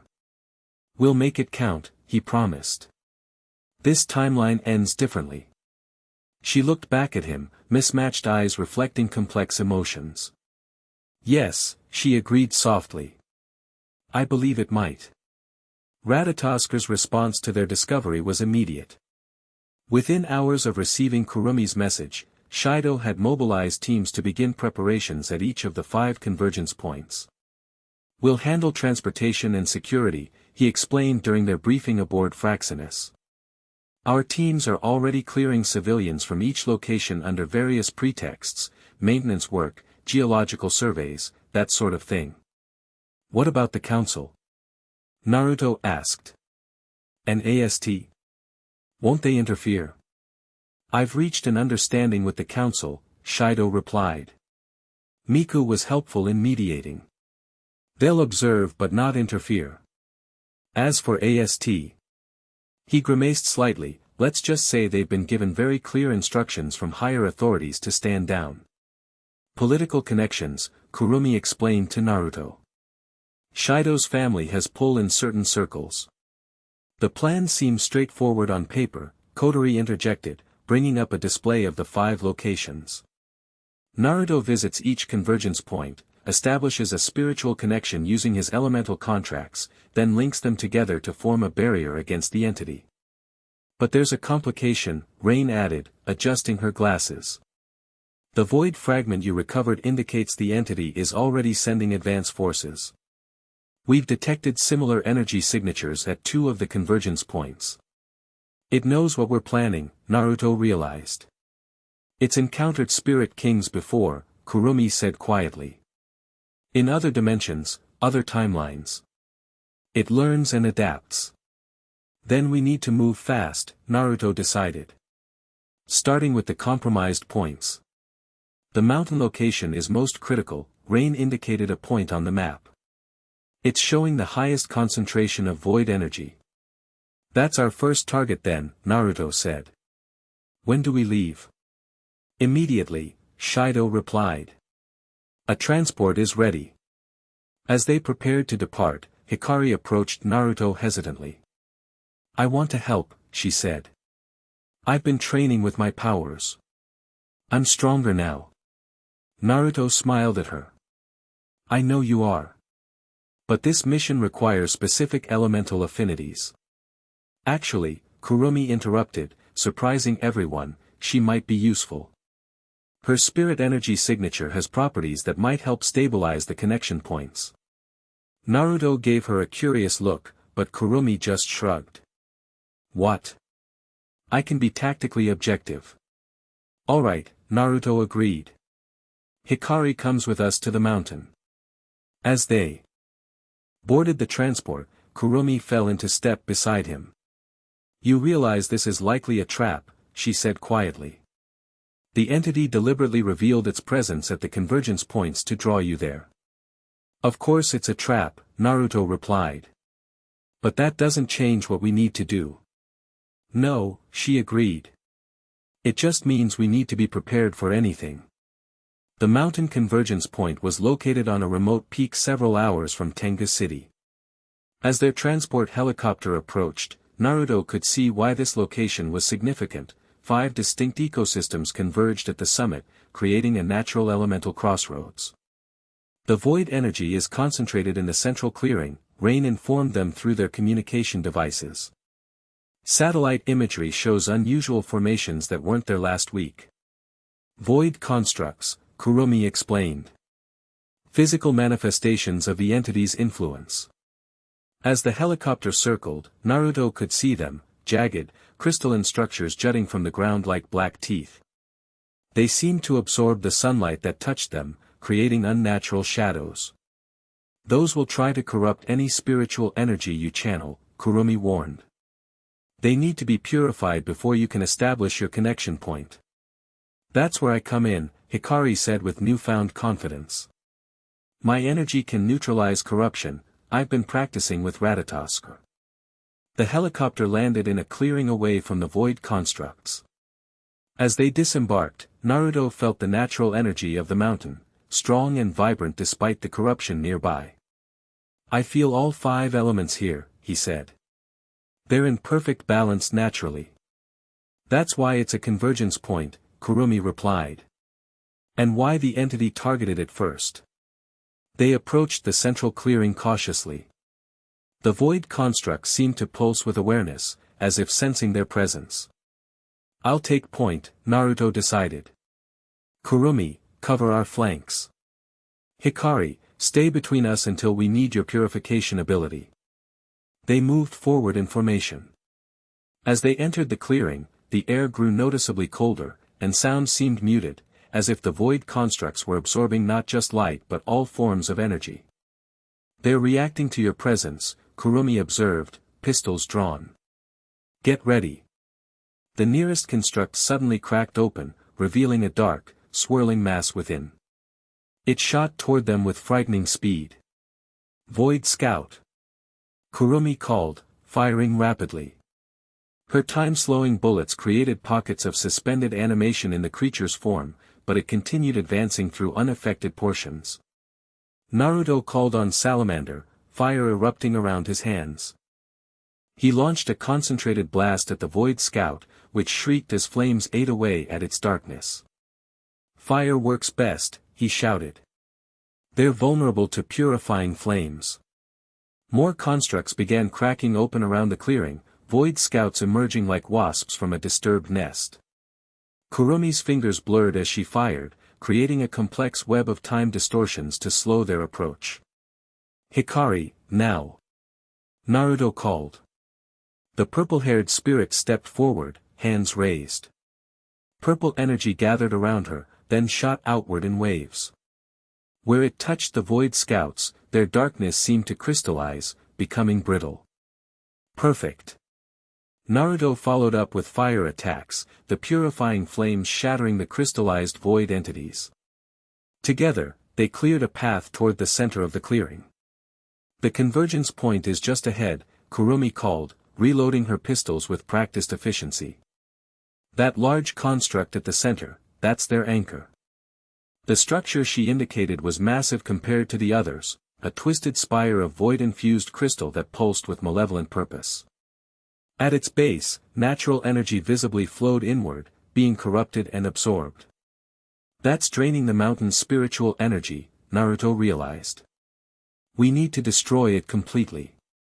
It won't be that easy, Kurumi warned. These anchor constructs are direct extensions of the entity itself. They have defenses. As if proving her point, the massive construct suddenly emitted a pulse of dark energy. Where it touched the ground, more void scouts emerged, dozens of them, forming a protective ring around the anchor. We need a plan, Hikari said, looking alarmed at their suddenly deteriorating situation. Naruto assessed their options quickly. I have one. Kurumi, can you create a time distortion field around that anchor? Something to slow it down while we work. Yes, but not for long. It's too powerful. That's fine. Hikari, I need you to focus all your purification energy on creating a pathway to the anchor. Don't try to destroy anything, just clear us a route. Both women nodded in understanding. What will you do? Hikari asked. Naruto's expression hardened with determination.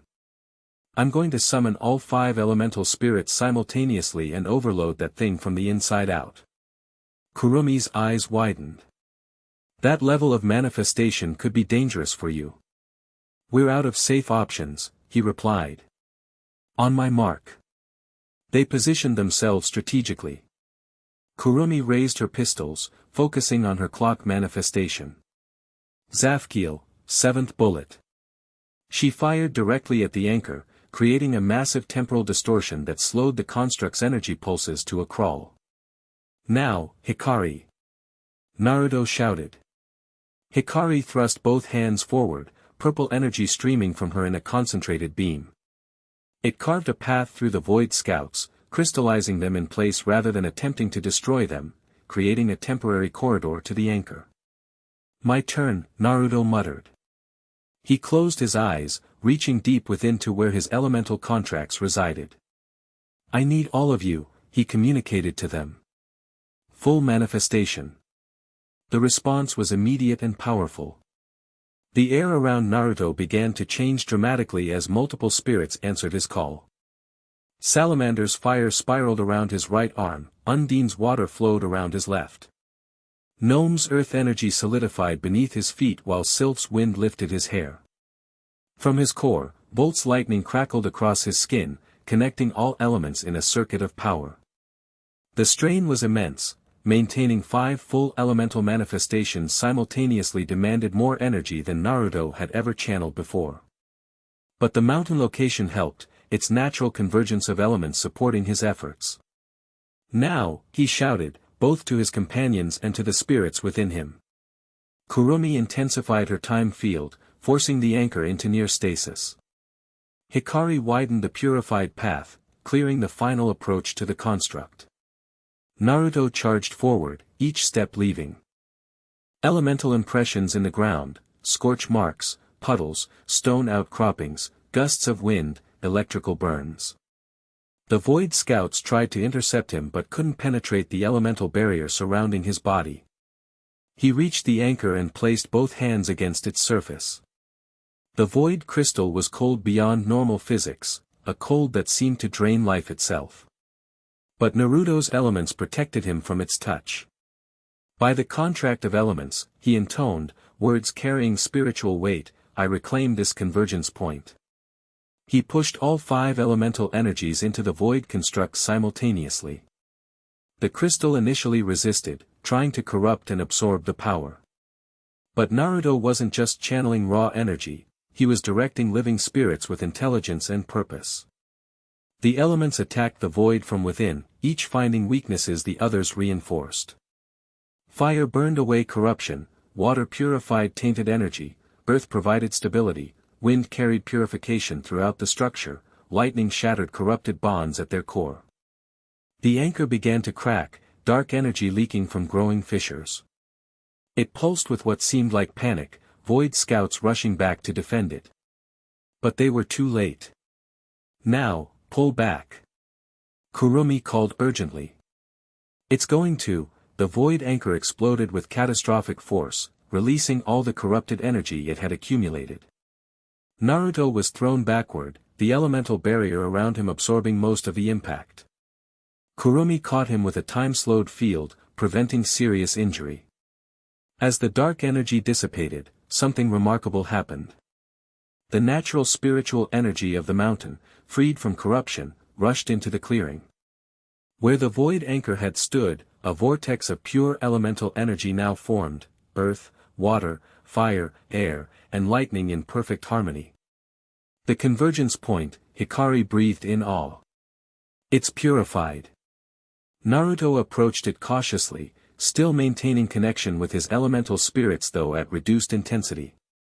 The vortex responded to his presence, spiraling in rhythm with his own energy.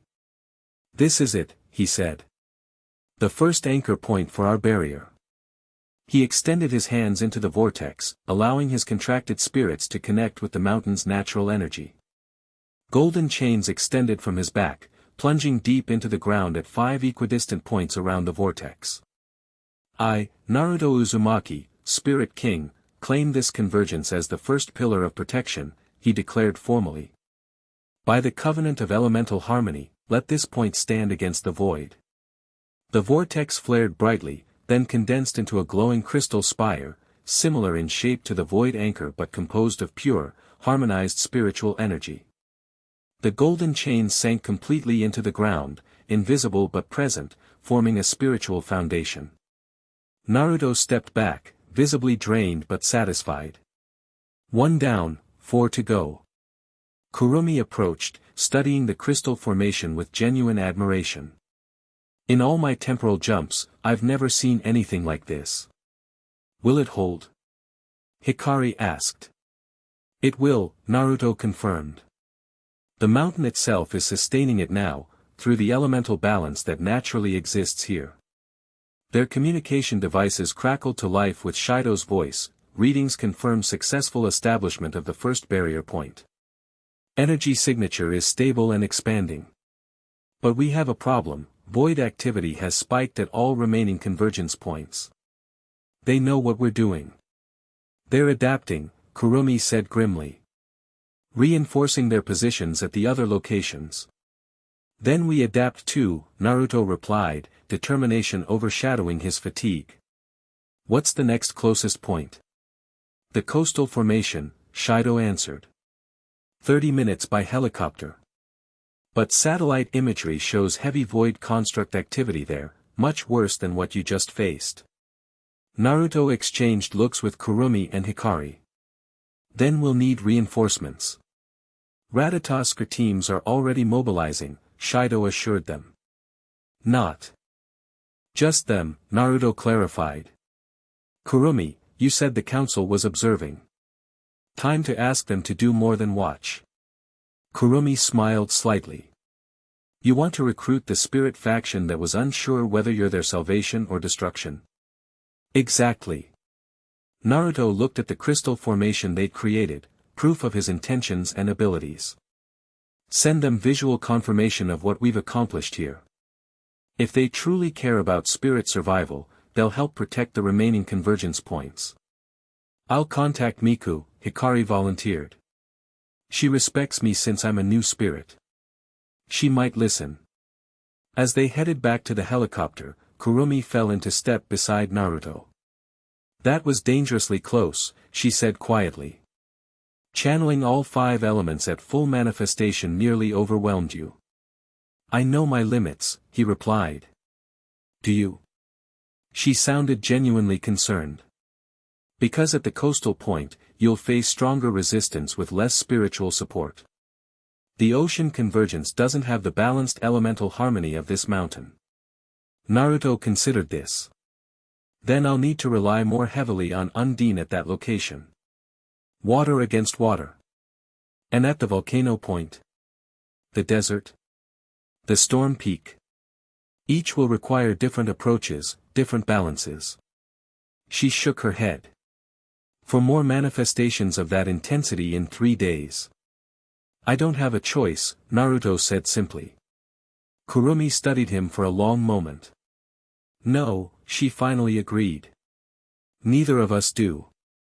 Then, more softly, just, be careful. I've watched too many timelines end in sacrifice.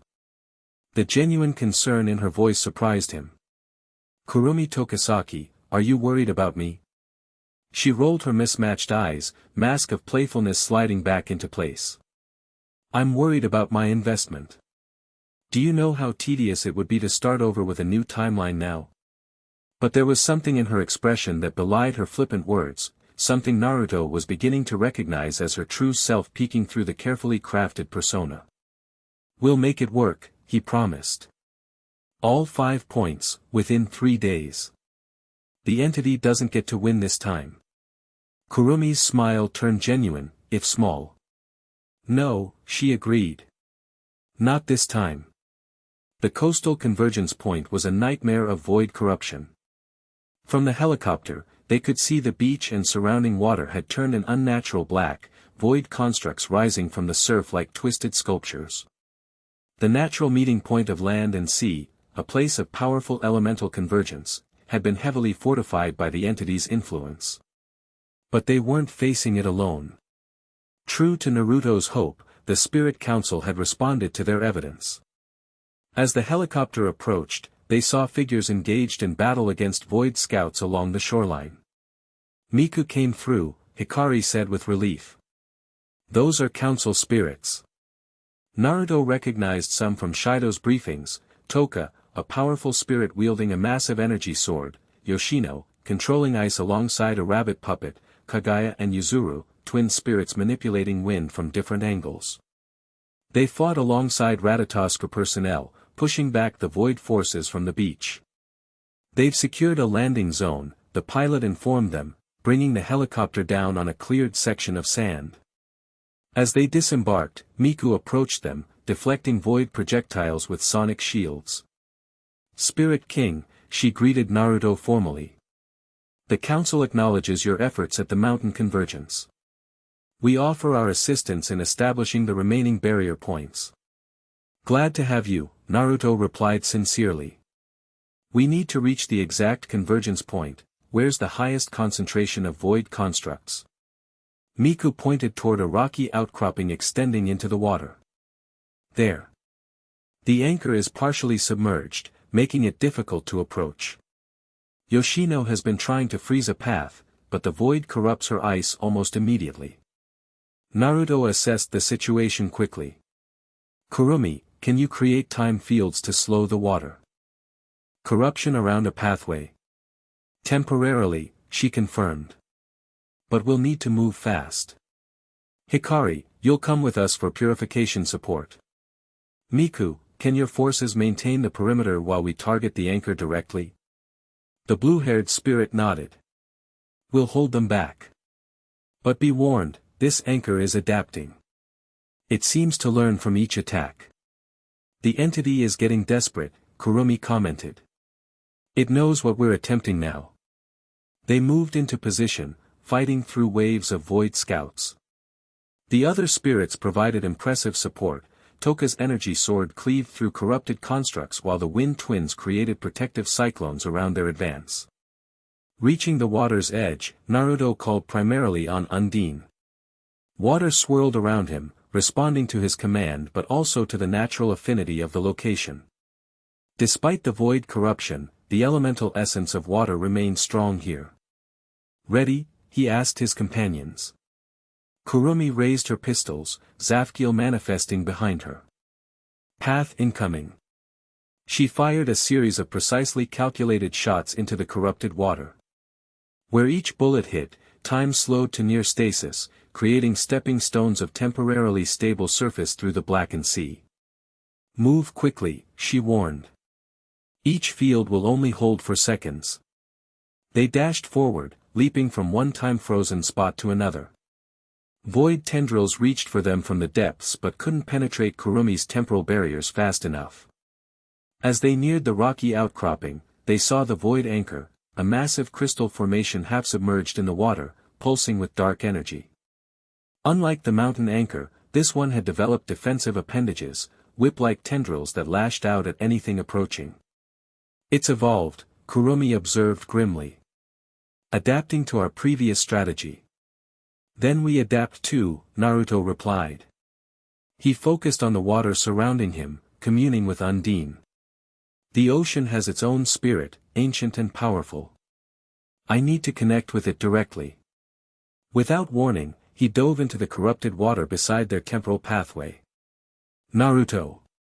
Hikari cried in alarm. Kurumi grabbed her arm. "Wait. Watch." Beneath the surface, Naruto allowed Undine to fully manifest, creating a bubble of purified water around him. The void corruption pressed against this barrier but couldn't penetrate it.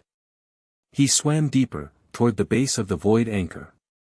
The corruption was strongest here, concentrated darkness that sought to invade his protective sphere. But Naruto had anticipated this. Instead of fighting the corruption directly, he reached out to the primal spirit of the ocean itself, not a contracted entity like Undine, but the collective spiritual essence of the sea. "Great waters," he communicated through Undine's connection, "this corruption is not part of your nature. Help me remove it." For several tense moments, there was no response. Then, gradually, Naruto felt a shift in the currents around him, a massive consciousness awakening to his presence. The ocean itself was responding. Above the surface, Kurumi and Hikari witnessed the water around the void anchor begin to churn unnaturally.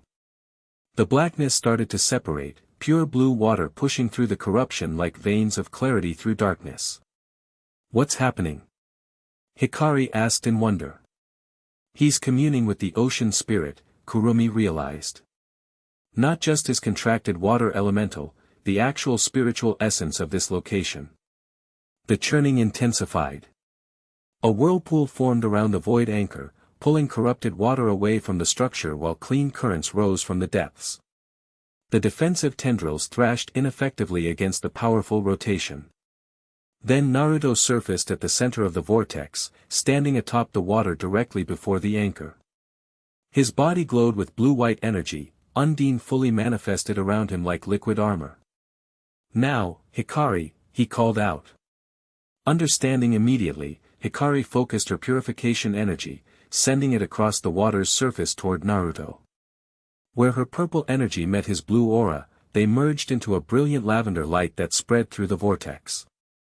Kurumi provided cover, firing time-slowing rounds at any void scouts that attempted to interfere. "Whatever you're planning, do it quickly," she shouted. "The entity is sending reinforcements." Naruto placed both hands against the void anchor. Unlike at the mountain, he didn't channel all 5 elements equally. Here, he focused primarily on water, with secondary support from the other elements. The ocean itself lent its power to his efforts, currents of purified water swirling into the structure through his connection. "By the covenant of elemental harmony," he intoned, "and by the authority of the Spirit King, I reclaim this convergence point." The anchor resistance was fierce, darkness pushing back against his purification. For a moment, it seemed like stalemate. Then Naruto felt another presence joining his efforts. Hikari had waded into the vortex, adding her purification directly to his. "Together," she said, placing her hands beside his on the anchor. With their combined energy, the balance tipped. Purification spread through the void construct from the inside, replacing corruption with harmony. The anchor's surface began to crack, light shining through fissures in the blackness. "Kurumi!" Naruto called. "Temporal containment." Understanding his concern about a potential explosive release like at the mountain, Kurumi created a massive time field around the anchor. "Ready." With a final push of power, Naruto and Hikari completely overwhelmed the void's resistance. The anchor shattered, but instead of an explosive release, the corrupted energy was caught in Kurumi's temporal field, slowed to harmless dissipation. In its place, water surged upward in a perfect column, then crystallized into a formation similar to the one at the mountain, but with distinctive qualities reflecting its oceanic location. Blues and greens predominated in this crystal spire, which pulsed in rhythm with the tides. Naruto once again extended golden chains into the convergence point, establishing the second pillar of their barrier. As the chains sank into the seabed, a pulse of energy connected this point to the distant mountain formation. "Two down," he said, clearly exhausted but satisfied. The spirits and Ratatoskr forces on shore cheered as the water throughout the bay returned to its natural color, void corruption receding completely. As they waded back to shore, Kurumi studied Naruto with newfound respect. "You communed with the ocean itself," she said. "That's beyond elemental contracting." "It was necessary," he replied simply. Each convergence point has its own consciousness, a spiritual anchor that existed before the elements were categorized by humans or spirits. "You're learning quickly," she observed. "I have to." He looked toward the horizon, where storm clouds were gathering unnaturally fast. "The entity is accelerating its approach. Did you feel it?" "Yes." Kurumi's expression was grim. When the second anchor was established, there was a ripple through time itself. "The entity knows exactly what we're doing now." "How many hours until the solstice?" 64, she replied precisely. 3 more convergence points, just over 2 days. Miku approached them as they reached the beach.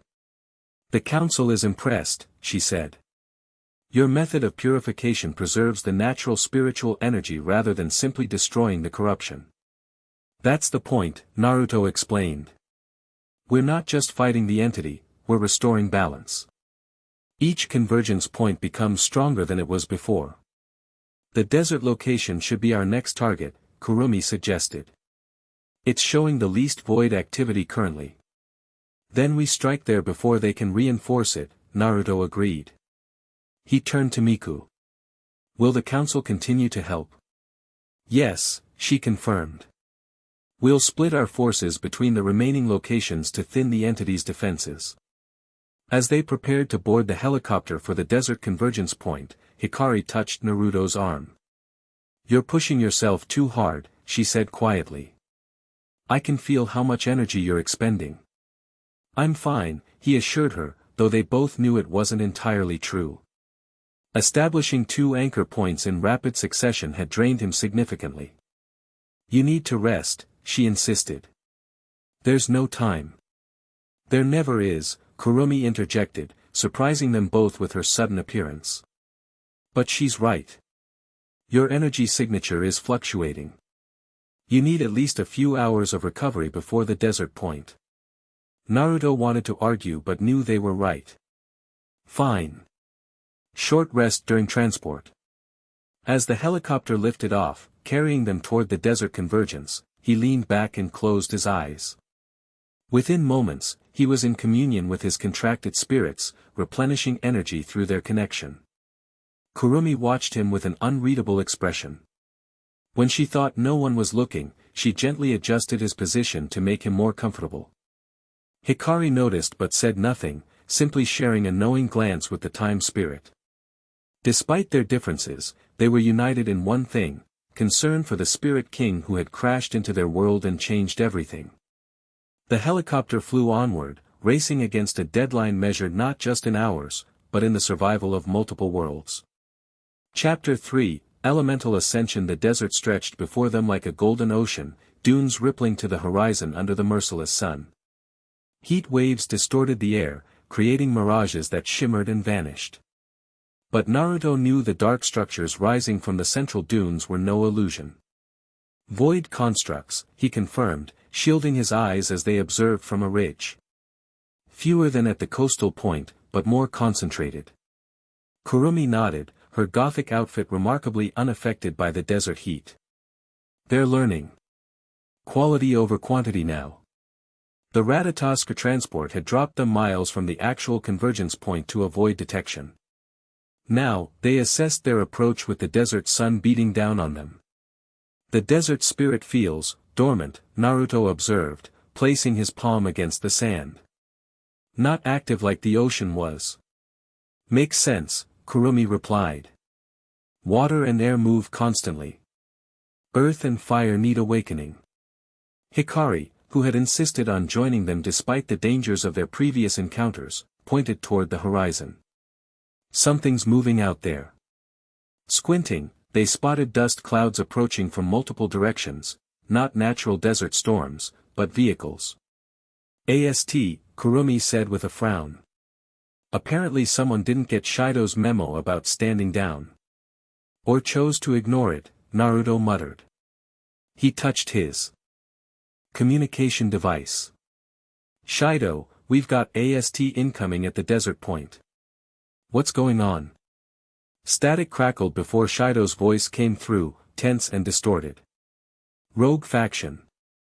Commander Ryuko overriding orders, thinks destroying convergence points will stop the entity." "That's suicide," Kurumi hissed. "They'll just accelerate the corruption." "Can you stop them?" Naruto asked. "Working on it," Shido replied. "Buy yourselves time. Reinforcements coming." The communication cut off as the dust clouds grew closer. Armored vehicles and aerial units became visible, all bearing AST insignia. "They're boxing us in," Hikari observed nervously. "No," Naruto corrected, standing tall. "They're distracting us from the real objective." He pointed toward the central dune where the void constructs pulsed with increasing energy.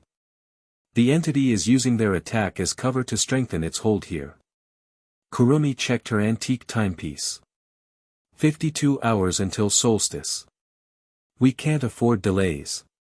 Naruto made a quick decision. "Split up. Kurumi, slow down the AST forces. Use your time manipulation, but don't hurt them, they're misguided, not enemies." "Spoiling my fun," she pouted, but nodded in agreement. "Hikari, circle around to the eastern approach. When I engage the central construct, hit it with purification from that angle."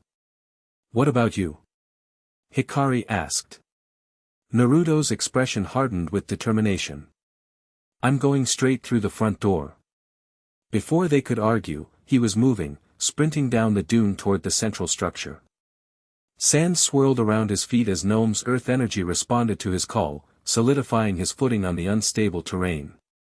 Behind him, he heard the distinctive sound of Kurumi's Zafkiel activating, followed by confused shouts as AST units found themselves caught in temporal distortions. Hikari was already moving to her position, purple energy trailing behind her like a comet's tail. As Naruto approached the void constructs, he felt resistance in the air, a heavy pressure pushing against him, trying to slow his advance. The entity was learning, adapting its defenses specifically to counter him.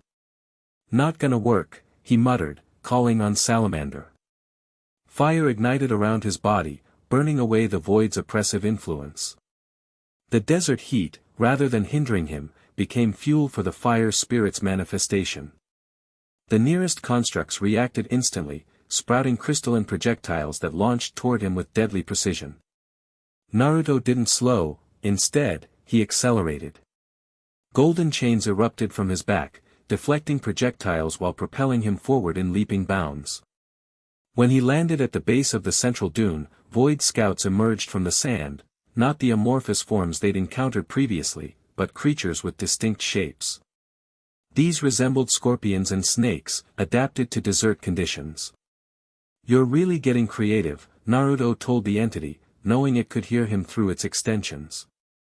"But so am I." He slammed his palm to the ground, channeling Gnome's energy directly into the desert floor. The sand beneath the void creatures suddenly liquefied, then hardened, trapping them in place. With his other hand, Naruto sent controlled bursts of flame, burning away their trapped forms. The central structure, this location's void anchor, pulsed with agitation. Unlike the previous anchors, this one had developed a protective shell of crystallized sand, making direct contact more difficult. Naruto continued his advance up the dune, fighting through waves of increasingly sophisticated void constructs. Each one seemed specifically designed to counter his previous tactics, forcing him to improvise continuously. Above, AST aerial units broke through Kurumi's temporal net and converged on his position. Weapon systems locked onto him, readying for bombardment. "Spirit King," a voice announced through amplified speakers. Stand down immediately. We are neutralizing this location. You don't understand what you're doing.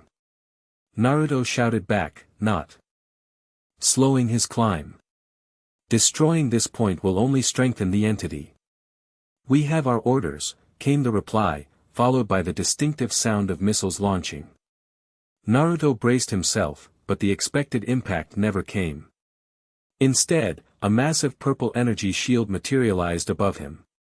Hikari had arrived at her position and was now providing cover. I've got the air, she called to him.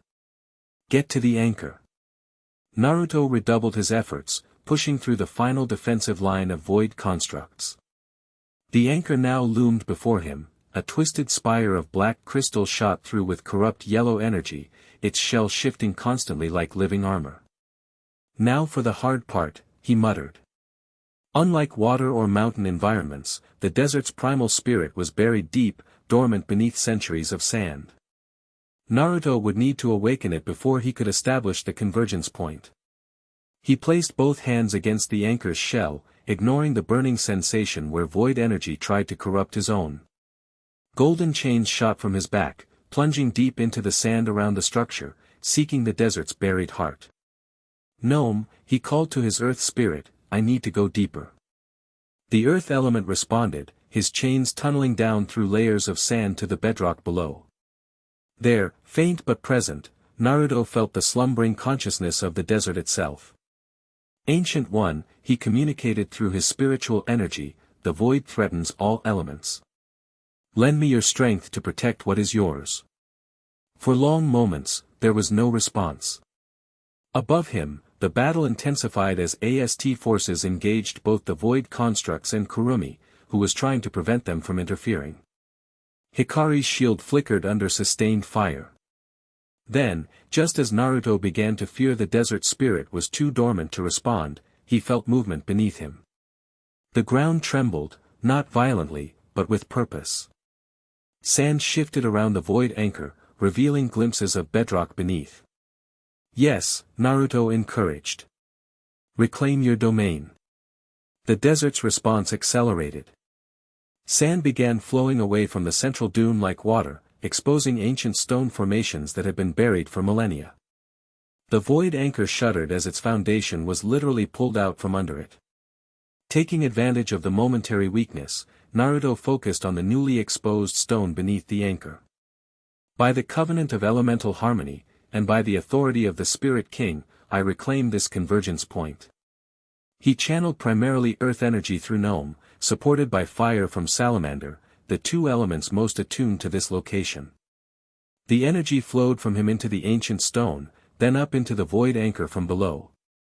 The anchor's resistance was immediate and violent. Dark energy lashed out, scoring deep burns across Naruto's arms. But he maintained his connection, gritting his teeth against the pain. Hikari, he called out. Now. From her position, Hikari redirected her energy from defense to offense, sending a concentrated beam of purification directly at the anchor. Where her energy met Naruto's, they merged as before, creating a harmonized force that the void couldn't corrupt. The anchor's shell began to crack, light shining through fissures in the darkness. But unlike previous convergence points, this anchor seemed determined to take Naruto with it if it fell. Void tendrils wrapped around his arms, trying to pull him into the structure as it destabilized. Naruto! Hikari cried in alarm, unable to help without disrupting the purification process. A shadow suddenly fell across them, and Kurumi materialized directly beside Naruto. You're being dramatic again, she commented with forced casualness, though her expression showed genuine concern. Without hesitation, she pressed her back to his, her pistols aimed at the void tendrils. Zafkiel, fourth bullet, she announced, firing precisely at each tendril. Where her bullet struck, time rewound locally, causing the tendrils to retract to their previous positions. Thanks, Naruto grunted, maintaining his focus on the anchor. Don't mention it, she replied, continuing to rewind any tendrils that attempted to recapture him. Just finish this before I run out of bullets. With Kurumi protecting him from the anchor's desperate counterattacks, Naruto channeled one final surge of energy into the convergence point. The desert spirit, now fully awakened, added its own power to his efforts. The void anchor shattered with a sound like breaking glass multiplied 1,000-fold. Instead of an explosion, the corrupted energy was instantly absorbed by the awakened desert, purified and transformed. Where the anchor had stood, a new formation arose, a crystal spire similar to the previous convergence points but uniquely reflective of its location. This one gleamed with amber and ruby hues, solid as bedrock yet seemingly alive with internal light. Naruto extended his golden chains into it, establishing the third pillar of their barrier. As the chains connected with the convergence point, a visible pulse of energy shot across the desert, linking to the distant mountain and coastal formations. 3 down, Naruto said wearily, slumping to his knees. Kurumi caught him before he fell face first into the sand. 2 to go, she reminded him gently. Above them, the AST forces had ceased fire, hovering in apparent confusion as the void constructs dissolved and natural desert conditions returned. The communication device on Naruto's wrist crackled to life. AST forces standing down, came Shido's relieved voice. Reinforcements arriving in 10 minutes. Make it 5, Kurumi replied into the device. Your Spirit King is running on fumes. Indeed, Naruto looked significantly weakened. Each convergence point required more energy than the last, and maintaining connection with multiple elemental spirits simultaneously was taking its toll. His normally vibrant eyes were dulled with exhaustion, and his breathing came in labored gasps. Hikari joined them, looking concerned. He needs rest before the volcano point. Agreed, Kurumi said, surprising them both with her immediate concession. The entity will be fortifying its remaining anchors. We need him at full strength. I'm right here, Naruto reminded them weakly. And we don't have time for extended rest. We'll make time, Kurumi stated firmly. The next point is 16 hours away by transport. You'll rest during the journey. Before he could argue further, Ratatosk's reinforcements arrived, including council spirits who had successfully defended their positions at the coastal convergence. The Fraxinus hovered above, ready for extraction. As they boarded, Miku approached Naruto with newfound respect. The council has reviewed the energy signatures. From the 3 established points, she informed him. They're creating a harmonic barrier exactly as you predicted. Not just a barrier, Naruto corrected, leaning heavily on Kurumi for support. A foundation. For what? Miku asked. For what comes after we win, he replied simply. Aboard the Fraxinus, Naruto was immediately taken to the medical bay. Rain supervised as monitoring equipment was attached to track his spiritual energy levels. His reserves are dangerously low, she reported to Shido and Kotori. Establishing 3 convergence points in rapid succession has strained his spiritual network. Can he recover in time? Shido asked. Unknown, Rain replied clinically. His physiology is different from the spirits we've studied. The elemental contracts appear to have their own regenerative properties, but they're working overtime. Kurumi, who had refused to leave Naruto's side despite not being Ratatosk personnel, spoke up from the corner where she lurked. He'll recover. The Spirit King is more resilient than you realize. Kotori gave her a suspicious look. You seem awfully invested in his well-being, Nightmare. I'm invested in not being consumed by an interdimensional void entity, Kurumi replied smoothly. His survival directly impacts that goal. But there was something in her expression that suggested more complex motivations. Shido noticed but wisely said nothing. 48 hours until solstice, he reminded everyone instead. The volcano convergence point is showing increased void activity, and the storm peak is developing atmospheric anomalies. We need to plan our approach carefully. Wake me in 6 hours, Naruto spoke up weakly from the medical bed. No matter my condition. You need more rest than, Rain began. 6 hours, Naruto repeated firmly.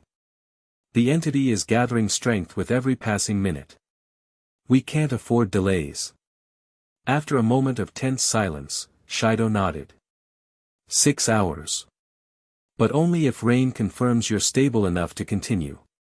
When the others had left, only Kurumi remained in the medical bay. She approached Naruto's bed, studying the monitoring equipment with mild interest. You should rest too, Naruto told her. You've been using a lot of temporal energy.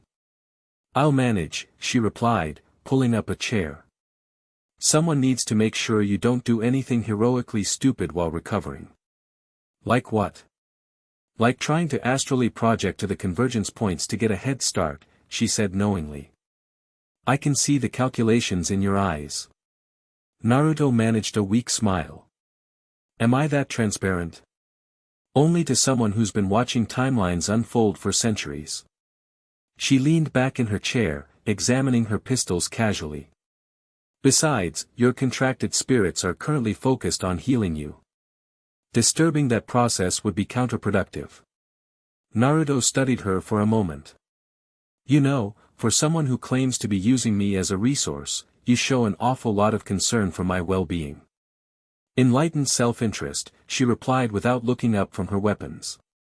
Nothing more. Right. His tone made it clear he didn't believe her. A comfortable silence fell between them. After a while, Naruto spoke again, his voice quieter. What happens after this, Kurumi? If we succeed? Her hands stilled on her pistols. That depends on many factors. Such as whether defeating the entity requires sealing the dimensional pathways completely. She finally looked up at him. You might have to choose between returning to your world and ensuring this one's protection. The implication hung heavy in the air between them. I see, Naruto said after a moment. And what would you prefer? Kurumi's mismatched eyes revealed nothing. I prefer whatever outcome prevents the entity's return. Anything else is irrelevant. Is it? He challenged softly. For once, Kurumi seemed at a loss for words. She stood abruptly. You should sleep now. Recovery is more efficient during REM cycles. Before she could leave, Naruto caught her wrist. Kurumi. She stopped but didn't turn back. Thank you, he said simply. For everything you've done. Not just helping with the convergence points, but for guiding me since I arrived in this world. Her shoulders tensed slightly. Don't get sentimental, Spirit King. We haven't won yet. No, he agreed. But when we do, I want you to know it wouldn't have been possible without you. She remained still for another moment, then gently extracted her wrist from his grasp. Sleep, she repeated, softer this time. I'll wake you if anything changes. As she slipped out of the medical bay, Naruto closed his eyes, communing with his elemental spirits. They surrounded him in his mind's eye, Salamander's fiery form, Undine's flowing water, Gnome's solid presence, Sylph's windswept essence, and Volt's crackling energy. We have 2 more challenges ahead, he told them. Each harder than the last. I'll need all of you working in perfect harmony. Their responses came not as words but as feelings, determination, loyalty, readiness. They had chosen him as their king, and they would stand with him regardless of the cost. As Naruto drifted into healing sleep, he felt something else, a subtle shift in the spiritual landscape around the Fraxinus. The 3 established convergence points were already changing this world, strengthening the natural spiritual energy that flowed through everything. The foundation he mentioned to Miku was taking shape. 6 hours later, exactly as requested, Naruto was awakened. He opened his eyes to find not Rain or Kurumi, but Hikari standing beside his bed. They wanted to let you sleep longer, she explained, helping him sit up. But I told them you'd just sneak out anyway. You know me well, he acknowledged with a smile. He took a moment to assess his condition, still drained, but no longer dangerously so. His elemental contracts thrummed with renewed energy, though not yet at full strength. Where's Kurumi? He asked, trying to sound casual. Hikari's knowing smile suggested he'd failed. Scouting the volcano point with Ratatoskr forces. The void activity there has intensified dramatically in the last hour. Naruto swung his legs over the side of the bed. Then we need to move. Help me up. As Hikari supported him to the command center, he felt a growing urgency that went beyond their tight timeline. Something was happening at the volcano convergence, something that set his spiritual senses on edge. The command center was bustling with activity when they arrived. Shido and Kotori stood before the main display, which showed live footage of an active volcano surrounded by what appeared to be a swirling vortex of darkness. "That's not good," Naruto observed, drawing everyone's attention. "You should be resting," Rain chided, but without much conviction. "What's happening there?" Naruto asked, ignoring her concern and focusing on the display. "The entity has changed tactics," Shido explained grimly. "Instead of just corrupting the convergence point, it's trying to trigger a volcanic eruption. If it succeeds," Kotori added, "the natural disaster would disrupt our ability to establish the fourth pillar and potentially damage the existing network." "Where's Kurumi?" Naruto asked again, more urgently. Kotori's expression tightened. "She took a Ratatoskr scout vessel to get closer readings. They lost contact 20 minutes ago." Naruto's chest constricted with unexpected fear. "And you're just standing here?" "We're preparing a rescue operation," Shido assured him. "But the atmospheric conditions around the volcano make approach extremely dangerous." "I don't care," Naruto stated flatly. "Get me there. Now." "You're not fully recovered," Rain protested. "The readings from your contracted spirits show, this isn't a debate," Naruto cut her off, his voice taking on an authoritative edge that silenced the room. Golden chains shimmered into existence behind him, reflecting his agitated state. "Either you transport me, or I'll find my own way there." After a tense moment, Shido nodded. "Prepare the fastest transport we have," he ordered. "And alert the council spirits in that region to provide support." Within minutes, Naruto was aboard a sleek aircraft designed for speed. Hikari insisted on accompanying him, despite his protests. "You'll need purification support," she argued. "Especially if you're not at full strength." He couldn't deny her logic. As they approached the volcano, the extent of the entity's new strategy became clear. The entire mountain was encased in a shell of void energy, disrupting the natural flow of magma and creating dangerous pressure buildup. "It's forcing the volcano toward eruption," Naruto observed grimly. "Using nature against us." Their pilot navigated through turbulent air currents, bringing them as close as possible to the corrupted zone. "I can't get any closer," she shouted over the roaring wind. "The void energy is interfering with our systems." "Close enough," Naruto decided. He turned to Hikari. "Stay with the transport. If I'm not back in 30 minutes, tell Shido to focus all resources on the storm peak." "I'm coming with you," she insisted. "Not this time." His expression softened slightly at her concern. "This is going to require everything I have. I can't worry about protecting anyone else." Before she could protest further, he was gone, leaping from the aircraft into the turbulent air below. Sylph's wind energy surrounded him immediately, controlling his descent toward the volcano's corrupted surface. As he approached, void scouts emerged from the dark shell, not animal forms this time, but twisted parodies of elemental spirits themselves. They moved with unnatural fluidity, attacking in coordinated patterns that suggested increased intelligence. "You're really pulling out all the stops," Naruto muttered to the entity as he dodged the first wave. Golden chains lashed out, tearing through void constructs while propelling him closer to the volcano's rim. The heat intensified as he neared the surface, even the air becoming painfully hot. Salamander's fire affinity protected him from the worst effects, but Naruto could feel the strain on his not fully recovered resources. He landed on the volcano's edge, immediately engaging a swarm of void constructs. Fighting through them was like pushing against a living tide of darkness. For each one he destroyed, two more formed from the corrupt shell encasing the mountain. This isn't working, he realized after several minutes of exhausting combat. He needed to find the void anchor quickly, and Kurumi. Closing his eyes briefly, Naruto extended his spiritual senses beyond the physical battlefield. The volcano's natural energy signature was distorted by corruption but still detectable beneath the void's influence. And there, faint but present, another energy pattern he recognized. Kurumi, he breathed, eyes snapping open. She was alive, somewhere within the volcano's central crater. With renewed determination, Naruto changed tactics.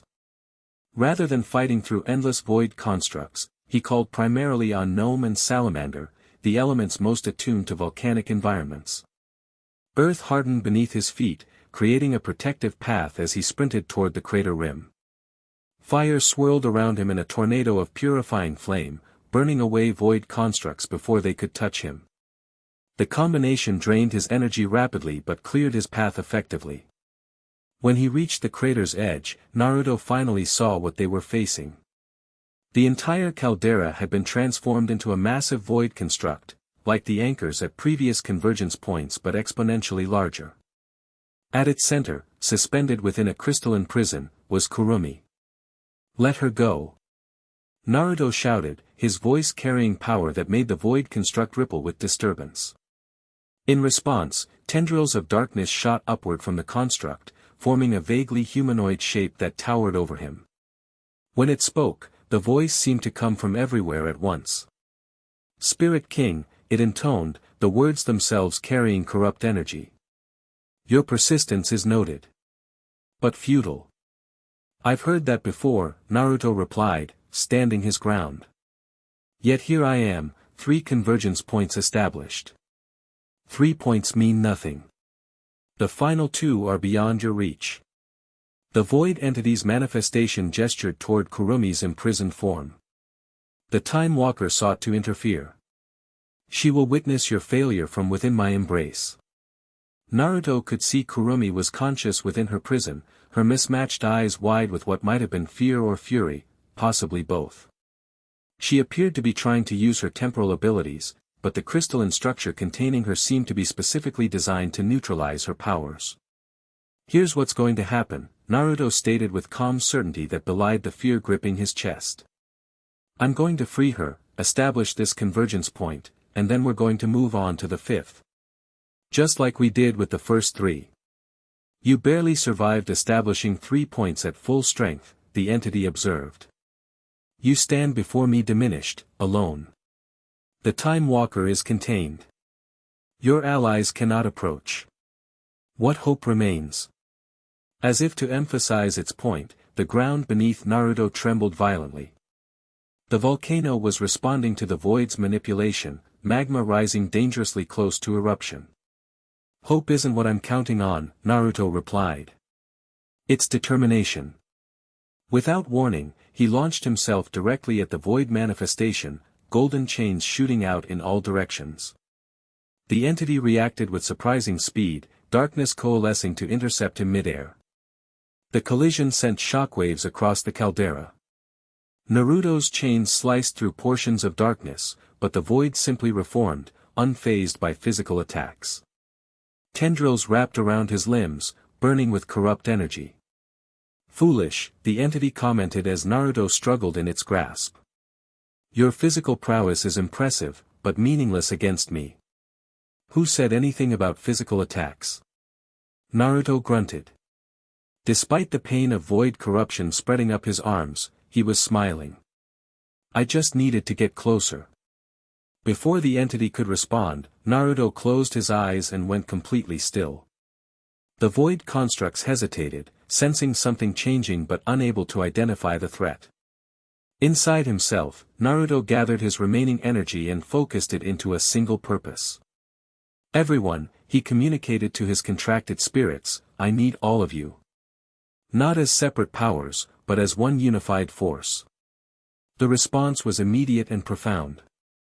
Instead of manifesting individually, his elemental spirits merged their energies within him. Fire, water, earth, air, and lightning combined in perfect harmony, not fighting for dominance but strengthening each other's natural properties. When Naruto opened his eyes, they glowed with multicolored light. His body emitted a similar aura, each element visible as a distinct layer that somehow existed simultaneously with the others. Now, he shouted, releasing the harmonized energy in a massive pulse. The void tendrils holding him disintegrated instantly, unable to maintain coherence against perfectly balanced elemental energy. The pulse continued outward, striking the void manifestation with devastating effect. Where harmonized energy touched darkness, the corruption simply ceased to exist, not destroyed, but fundamentally transformed back into natural spiritual energy. Impossible, the entity's voice faltered as its manifestation began to dissolve. The elements cannot exist in harmony. They can through me, Naruto replied, directing the wave of transformation toward Kurumi's prison. That's what it means to be the Spirit King. The crystalline structure containing Kurumi cracked under the harmonized energy's influence, then shattered completely. She fell, but Naruto was already moving, golden chains catching her before she hit the superheated ground below. As he pulled her to safety, the void anchor at the crater's center began to destabilize. Without its controlling influence, the volcano's natural energy started to reassert itself, but chaotically, threatening imminent eruption. We need to establish the convergence point now, Naruto told Kurumi as she regained her footing. Or this whole mountain is going to blow. You're in no condition to, she began, then stopped as she fully registered his transformed state. What did you do? Found the true meaning of elemental harmony, he replied. But it won't last long. Can you still use your powers? Kurumi checked her pistols, then summoned Zafkiel briefly. Operational, but limited. That prison was designed specifically to dampen temporal manipulation. It'll have to be enough, Naruto decided. I need you to create a time field around the crater, slow everything down while I establish the convergence point. She nodded, understanding immediately. I can give you minutes at most, in real time. That's all I need. Kurumi raised her pistols, focusing on her partially manifested clock. Zafkiel, 8th bullet, she announced, firing a massive temporal distortion that enveloped the entire crater. The rising magma slowed to a crawl, buying precious time. Naruto didn't waste a second. He leapt to the center of the caldera, landing where the void anchor had been. The ground beneath his feet was molten, but Salamander's protection kept him from burning. Unlike previous convergence points, Naruto didn't need to awaken the volcano's spirit, it was fully active, raging with primal power. The challenge here was direction, not activation. Great fire beneath the earth, he communicated through his harmonized spiritual energy, your fury is righteous but misdirected. The void corrupted your flow. Let me restore your proper path. The volcano's response was immediate and powerful, a surge of magma that tested even Kurumi's temporal field. But Naruto stood firm, golden chains plunging deep into the molten core. By the covenant of elemental harmony, and by the authority of the Spirit King, he intoned, voice resonating with power beyond himself, I reclaim this convergence point. The harmonized elemental energy flowed from him into the volcano's heart. Instead of fighting the mountain's fury, Naruto channeled it, redirecting the destructive force into the creation of the fourth pillar. The magma around him began to cool and crystallize, forming structures that glowed from within with orange-red light. Unlike the violent eruption the entity had intended, the volcano was now releasing its energy in controlled, beautiful formation. From the crater rim, Kurumi watched in awe as a crystal spire emerged from the caldera, similar to the previous three but uniquely reflective of its volcanic origin. Reds and oranges predominated, with veins of gold running throughout its structure like living magma. Naruto extended his golden chains into the formation, establishing the fourth pillar of their barrier. As the chains connected with the convergence point, a visible pulse of energy shot skyward, then outward in three directions, linking to the distant mountain, coastal, and desert formations. With the connection complete, Naruto finally allowed himself to collapse.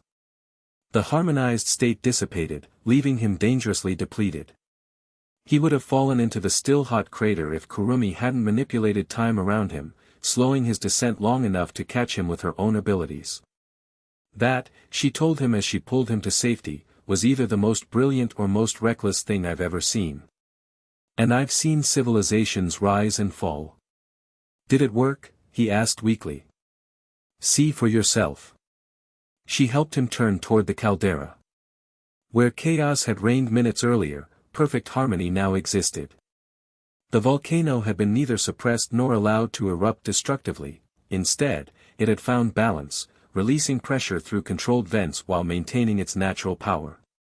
The crystal spire at its center pulsed with living energy, stronger than any of the previous convergence points. For down, Naruto whispered, barely able to stay conscious. One to go, Kurumi finished. But her voice held concern rather than triumph.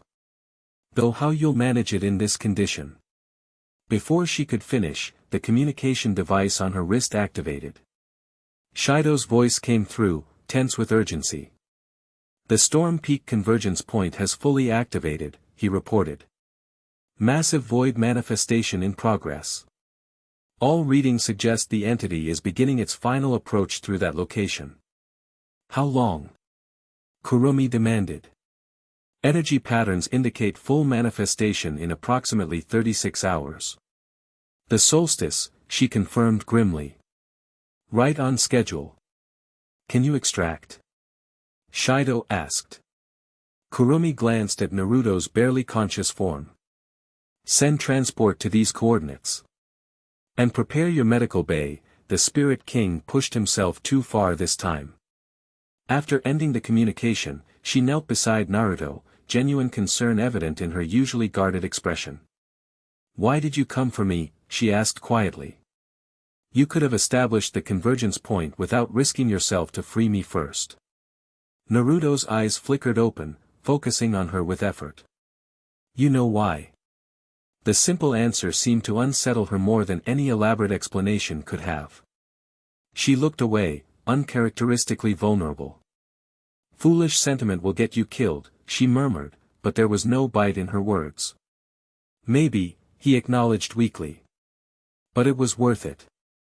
Kurumi didn't respond, but her hand found his and gripped it tightly as they waited for extraction.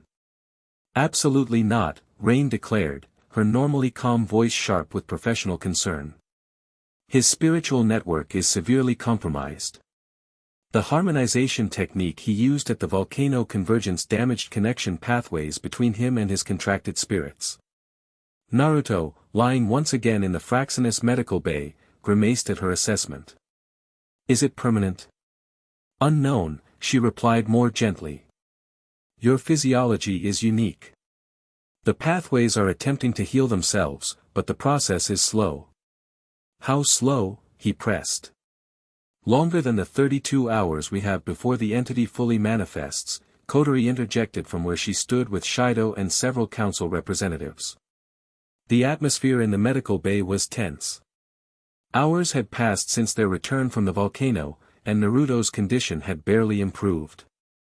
Meanwhile, the situation at the Storm Peak convergence point had deteriorated rapidly. The void manifestation continues to grow, Mika reported, displaying images on a tablet. Our forces cannot approach within 10 kilometers due to atmospheric disturbances. The 4 established convergence points are creating a partial barrier, Shido added, but without the 5th point, it's insufficient to prevent the entity's emergence. Then I need to go, Naruto stated firmly, attempting to sit up despite the monitoring equipment attached to his body. Now. In your condition, you wouldn't survive the attempt, Rain countered, gently but firmly pushing him back down. The harmonization technique requires perfect spiritual balance. Currently, your network is too damaged to achieve it. And without harmonization, you can't establish the 5th convergence point, Kotori concluded. The entity has learned from the previous 4. It's concentrated all its remaining power at the Storm Peak. Silence fell over the room as everyone processed the implications. Without the 5th pillar, the barrier would remain incomplete. The entity would manifest fully, and everything they'd accomplished would be for nothing. Kurumi, who had been uncharacteristically quiet since their return, finally spoke from the corner where she'd been observing. "There's another option," she said quietly. All eyes turned to her. "A temporal solution." "Meaning what, exactly?" Kotori asked suspiciously. "I can use Zafkiel's 12th bullet to create a temporal loop around the storm peak," Kurumi explained. "It won't stop the entity, but it could delay full manifestation by repeating the same time period over and over." "For how long?" Shido asked. "A few days at most," she admitted. "The entity would eventually break through. But it might give Naruto enough time to recover." "That technique is incredibly dangerous," Miku objected. "It creates temporal fractures that can damage reality itself." "Reality will be irrelevant if the entity manifests," Kurumi countered coldly. "Temporal damage is preferable to complete consumption." "There has to be another way," Hikari insisted. She had barely left Naruto's side since their return. "What about combining the powers of all available spirits? A collaborative effort?" "Theoretically possible," Rain considered. "But practically impossible to coordinate. The fifth convergence point requires perfect elemental harmony, something only the Spirit King has demonstrated." "Not entirely true," Naruto spoke up, his voice weak but thoughtful. All attention returned to him. "There is another way to achieve harmony." "How?" Shido asked. Naruto's gaze shifted to Kurumi. "Through connection. Deep, genuine connection between spirits." She stared back at him, mismatched eyes widening slightly as she understood his implication. "You can't be serious." "What is he suggesting?" Kotori demanded.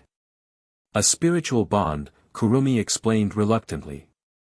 "Similar to what Shido once used to seal spirits' powers, but more profound. He's suggesting I serve as a conduit for his elemental harmony while he remains here." "Is that possible?" Hikari asked, hope evident in her voice. "Theoretically," Kurumi admitted. "But it would require—" She hesitated, uncharacteristically lost for words. "Complete trust," Naruto finished for her. "On both sides." The implication hung heavy in the air. Everyone present knew Kurumi Tokusaki's reputation, the most dangerous, unpredictable spirit in existence. The idea of entrusting her with the power needed to establish the final convergence point seemed reckless at best. "That's insane," Kotori stated flatly. "No offense, Nightmare, but your track record doesn't exactly inspire confidence." "None taken," Kurumi replied with a thin smile. "I agree it's an absurd suggestion. But it could work," Naruto insisted. "Kurumi has experienced every timeline, witnessed every possible outcome. She understands what's at stake better than anyone. And she's the only one with the temporal abilities needed to reach the storm peak through the entity's defenses." "Even if I agreed to this madness," Kurumi said, "the spiritual bond you're suggesting requires emotional resonance I'm not capable of." "Yes, you are," Naruto countered softly. "You've just spent centuries convincing yourself otherwise." Their eyes locked in silent communication, something passing between them that the others couldn't fully comprehend. After a long moment, Shido cleared his throat. "Let's say this is possible. How would it work practically?" Rain, ever the scientist, had already begun analyzing the concept. Naruto would transfer a portion of his harmonized elemental energy to Kurumi through the spiritual bond. She would carry it to the storm peak and use it to establish the fifth convergence point while he maintains the connection from here. The strain would be enormous on both parties, Miku warned. Potentially fatal. "We're out of alternatives," Naruto pointed out. "And out of time." Another silence fell as everyone considered the desperate plan. Finally, Shido spoke for the group. "If both parties are willing, we'll support this approach. But only if our medical team confirms it won't immediately kill you, Naruto." All eyes turned to Kurumi, waiting for her decision. Her usual playful mask had dropped, revealing the weight of centuries in her expression. "You're asking me to open myself completely," she said to Naruto, ignoring everyone else in the room. "To form a connection I've spent lifetimes avoiding." "I'm asking you to trust me," he replied simply. "As I trust you." The minutes stretched as Kurumi wrestled with internal demons only she could see. Finally, she straightened, decision made. "I'll do it," she declared. "But not for any of you, or even for this world." Her gaze returned to Naruto. "I have my own reasons." Relief washed across his face. "That's good enough for me." Preparations for the desperate plan proceeded rapidly. The medical bay was transformed into a spiritual connection chamber, with equipment monitoring both Naruto and Kurumi. Rain supervised the technical aspects while council spirits provided guidance on the spiritual bond procedure. "The connection must be established gradually," Miku explained as they made final adjustments. "Too fast, and both your spiritual networks could collapse." Kurumi, now dressed in a simplified version of her usual gothic attire, sat in a specially prepared chair beside Naruto's bed. She appeared outwardly calm, but the slight tremor in her hands betrayed her anxiety. "Having second thoughts?" Naruto asked quietly while the others fussed with equipment. "Several thousand, actually," she replied with forced lightness. "This plan is one step above suicide." "Yet you agreed." She gave him a sideways glance. "As I said, I have my reasons. Care to share them?" Her expression softened fractionally. "Perhaps, after this is over. If we survive." "That's motivation to succeed, then," he said with a smile. Rain interrupted their exchange. "We're ready to begin. The Fraxinus is positioned at the maximum safe distance from the storm peak. Once the connection is established, Kurumi will need to transport herself to the convergence point while maintaining the spiritual link. My temporal abilities should protect the connection from interference," Kurumi confirmed. "And the entity?" Shido asked from where he monitored the storm peak's activity. "We'll sense what we're doing immediately," she acknowledged grimly. "It will throw everything it has left at stopping me." "The council spirits will provide what diversion they can," Miku assured her. "Drawing attention away from your approach." Kurumi nodded appreciation, an unusual gesture from her toward the other spirits. "It's time," she said, turning back to Naruto. "How do we begin?" Despite the technical preparations, this final step was intensely personal. Naruto reached out his hand to her. "We connect," he said simply.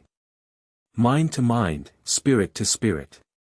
Kurumi hesitated only briefly before placing her hand in his. The monitoring equipment immediately registered increased spiritual activity from both of them. Establishing initial connection, Rain noted clinically, though her expression showed concern. "Naruto, begin the gradual transfer of harmonized energy." Naruto closed his eyes, focusing inward to where his elemental contracts resided. Despite his weakened state, he could feel them waiting: Salamander, Undine, Gnome, Sylph, and Volt, all prepared to support him. "I need to share your power with Kurumi," he communicated to them. "Not as separate elements, but as the harmony we achieved at the volcano." Their response was immediate acceptance, trust in his judgment despite the unprecedented nature of his request. Naruto felt the familiar sensation of their energies merging within him, creating the harmonized state that had proven so effective against void corruption.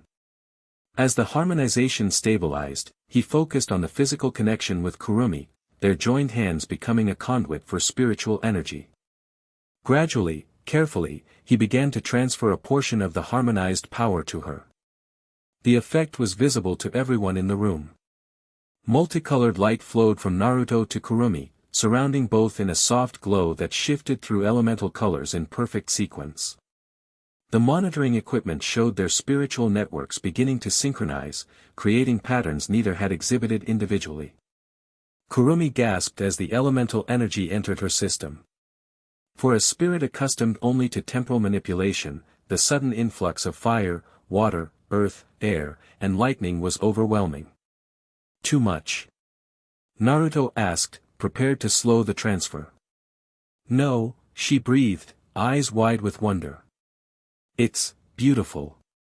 The harmonized energy continued flowing between them, strengthening their connection beyond the physical. Naruto could feel Kurumi's consciousness brushing against his, tentative at first, then with growing confidence. I can sense your thoughts, she whispered, sounding uncharacteristically vulnerable. And I yours, he confirmed. The intimacy of the connection was profound. Beyond words or physical touch, they began to experience each other's memories, emotions, core truths. Naruto witnessed Kurumi's centuries of existence, the pain, determination, and solitude that had shaped her. She, in turn, experienced his journey from isolated vessel to spirit king, his struggles, triumphs, and unwavering commitment to finding balance between humans and spirits. I never knew, she murmured, tears forming in her mismatched eyes. All this time. Now you do, he replied simply. The connection deepened further, moving beyond conscious exchange to something more fundamental, a resonance between their spiritual essences. The monitoring equipment began registering unprecedented patterns as their networks aligned perfectly. Connection stabilized, Rain announced, clearly impressed despite her clinical tone. Harmonized energy transfer at optimal levels. Kurumi, Shido called from the monitoring station, the entity is reacting to the connection. Void activity at the storm peak is intensifying dramatically. It knows what we're attempting. Of course it does, she replied, not taking her eyes from Naruto's. It fears what we've created. Through their connection, Naruto could sense her gathering her temporal abilities while maintaining the harmonized energy he transferred. It was a delicate balance, her natural powers working alongside the borrowed elemental harmony. Are you ready? He asked, both aloud and through their mental link. As I'll ever be, she replied, squeezing his hand once before releasing the physical connection. The spiritual bond remained intact, linking them across the space that would soon separate them. Kurumi stood, her body glowing with multicolored light. Zafkiel, she summoned, her clock materializing behind her with unprecedented clarity.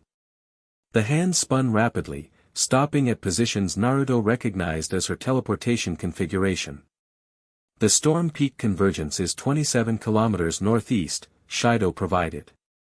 Council spirits are already engaging void constructs around the perimeter. Kurumi nodded acknowledgement. Through their connection, Naruto felt her resolve solidify into diamond-hard determination. Maintain the harmony no matter what you sense from my end, she instructed him. The entity will try to break our connection when I arrive. I won't let go, he promised. She smiled, not her usual playful or predatory expression, but something genuine and unguarded. I know. With that, she raised her pistols and fired at her feet. Space distorted around her as temporal energy enveloped her form. In a flash of light, she vanished from the medical bay.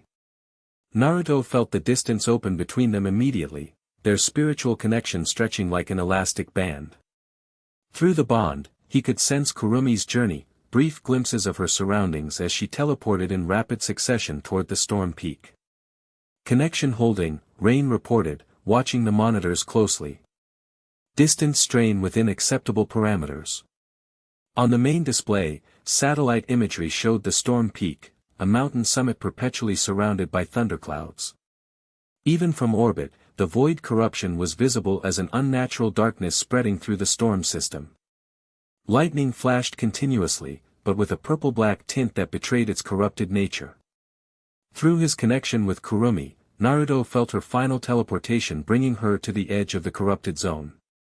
Immediately, void constructs sensed her presence and converged on her position. She's under attack, he reported, eyes closed as he focused on maintaining the harmony flowing through their bond. The void constructs are different here, evolved specifically to counter temporal abilities. Council spirits are engaging from multiple angles, Miku confirmed, receiving reports from her comrades. Attempting to draw attention from Kurumi's approach. Through the bond, Naruto experienced Kurumi's battle as if he were fighting alongside her. She moved with incredible grace, combining her natural temporal abilities with the harmonized elemental energy he'd shared. Where void constructs attempted to corrupt time around her, fire and water energy purified the distortions. When they attacked physically, earth and air created barriers while lightning countered with precise strikes. "She's making progress," Shido observed, watching energy signatures shift on the tactical display. Approaching the central void anchor. Naruto felt Kurumi's determination through their connection, but also something else, a growing sense of awe as she fully embraced the harmonized elemental power. For a spirit who had existed for centuries using only temporal manipulation, the experience of wielding all 5 elements in perfect balance was transformative. "I understand now," her thoughts came through their bond. "This is what it means to be the Spirit King. Not just the power," he responded mentally. "The responsibility of balance." "Yes," she agreed. "I see that too." Her progress slowed as she neared the Storm Peak summit. The void anchor here was unlike any they'd encountered previously, not a structure but a tear in reality itself, a window looking directly into the space between dimensions where the entity awaited. Through Kurumi's eyes, Naruto glimpsed it, a vastness of empty hunger, ancient beyond comprehension. The sight would have broken a lesser mind, but Kurumi's centuries of temporal existence had prepared her for such cosmic horror. "It sees me," she communicated. "It knows what I carry."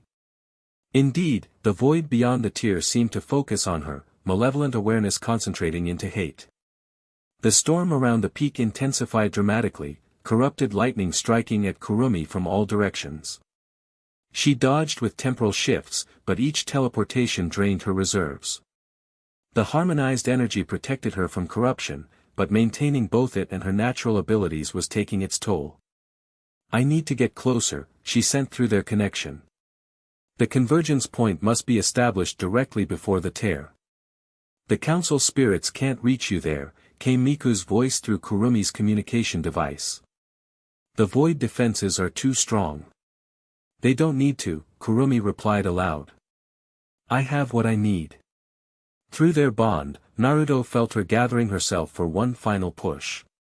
The void constructs had formed a virtual wall between her and the tear, countless entities merging into a barrier of pure corruption. "More power," she requested through their connection. "Everything you can spare." Despite Rain's warning cry about his already precarious condition, Naruto complied immediately. He channeled deeper into his contracted spirits, drawing out reserves he didn't know he possessed. The harmonized energy flowing through their bond intensified dramatically, the monitoring equipment in the medical bay flashing warning signals as his vital signs destabilized. "Worth it," he thought to Kurumi as he poured everything into their connection. On the storm peak, Kurumi felt the surge of power and moved without hesitation. "Zafkiel, combined temporal acceleration," she announced, merging her temporal abilities with the harmonized elements in a technique she'd never attempted before. Time and space distorted around her in spectacular fashion. She moved not through space but through fractional dimensions, slipping between the void construct's defenses rather than attempting to break through them. The corruption reached for her but found nothing to grasp as she passed between moments of reality. In seconds that felt like eternity, she reached the tear, the final convergence point where the storm peak's natural energy should have flowed in harmony. Instead, it gaped like an open wound, the entity visible beyond as a darkness that consumed light itself. "Now, Spirit King!" Kurumi shouted, both aloud and through their connection. Naruto, lying in the medical bay light years away in spirit if not in distance, channeled every remaining fragment of his power through their bond. His physical form began to fade slightly, corporeal existence strained by the massive spiritual output. Kurumi received the energy surge and directed it with perfect precision. Raising her pistols toward the dimensional tear, she fired not temporal bullets but concentrated harmonized elements. Where they struck, reality itself responded, natural spiritual energy awakening from dormancy to reclaim what the void had corrupted. By the covenant of elemental harmony, she intoned, speaking the ritual words Naruto had used at previous convergence points, and by the authority of the Spirit King, I reclaim this convergence point. The entity's response was immediate and terrifying, a roar that transcended dimensions, shaking the fabric of reality around the storm peak. The tear pulsed with darkness, attempting to expand rather than close. "It's fighting back," Kurumi communicated. "Harder than before." Together, Naruto replied through their bond.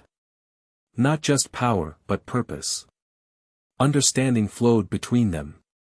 This wasn't merely about forcing the tear closed with brute spiritual energy, it required intent, harmony, connection. The same bond that linked them across distance needed to seal the dimensional boundary. Kurumi holstered her pistols and placed her hands directly against the edges of the tear. The void energy burned her palms, but the harmonized elements protected her from corruption. "I, Kurumi Tokisaki, by the power entrusted to me by the Spirit King," she declared, her voice carrying authority beyond her own, "command this breach between worlds to close." Through their connection, Naruto added his will to hers. Their combined intent, carried by the harmonized elements, surged into the tear. The corruption resisted fiercely, but the natural energy of the storm peak itself joined their efforts, lightning, wind, and rain purifying as they touched the tear's edges. Gradually, agonizingly, the dimensional wound began to close. The entity's presence receded, forced back into the space between worlds. As the tears shrank, Kurumi maintained her position, hands still pressed against reality's edge. "Almost," she communicated, her spiritual energy nearly depleted. "Just a little more." Naruto gave everything he had left, his physical form in the medical bay becoming translucent as his consciousness focused entirely on their connection. Alarms blared around his bed as medical staff fought to stabilize him, but he was beyond hearing them. On the storm peak, the tear closed to a sliver, then a thread, then nothing.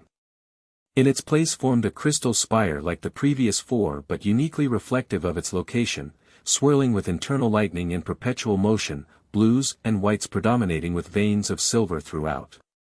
Kurumi, exhausted beyond measure, extended the golden chains she'd temporarily borrowed through Naruto.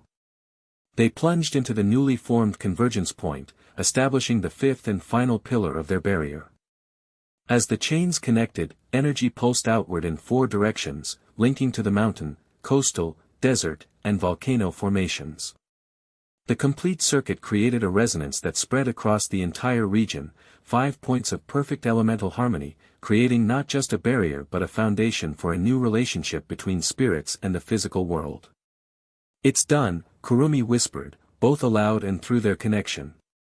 At that moment, the solstice alignment reached its peak. The entity, now locked outside the dimensional barrier, made one final desperate attempt to breach their defenses. The space above the storm peak darkened unnaturally as void energy concentrated into a single massive attack. Kurumi looked up, too drained to move as the darkness descended toward her. Through their connection, Naruto felt her acceptance, not fear, but satisfaction in completing their mission even at the cost of her existence. Not like this, he thought fiercely. With the last fragments of his consciousness, he performed the most difficult technique of his life, a spiritual transference across their connection. In the medical bay, Naruto's physical form faded completely for several seconds, causing panic among the medical staff. On the storm peak, a golden light appeared before Kurumi, coalescing into Naruto's translucent form, a spiritual projection rather than physical teleportation. "What are you doing?" she gasped as void energy continued descending toward them. "What kings do," he replied simply. "Protect." His projected form expanded outward, golden chains erupting in all directions to form a dome over both Kurumi and the newly established convergence point. The chains intersected in complex patterns, creating a barrier of pure spiritual energy. The void attack struck with catastrophic force, darkness crashing against golden light. The impact shook the mountain to its foundation, clouds dispersing in a massive shockwave that was visible from orbit. For a moment, it seemed the void might break through. Naruto's projection flickered, chains straining under the immense pressure. Through their connection, Kurumi felt his consciousness beginning to fragment, stretched too thin between his distant body and this spiritual manifestation.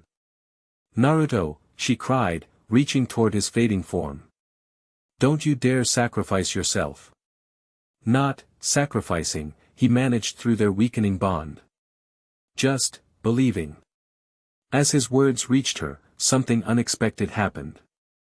The 5 crystal spires across the region, mountain, coast, desert, volcano, and storm peak, pulsed in perfect synchronization.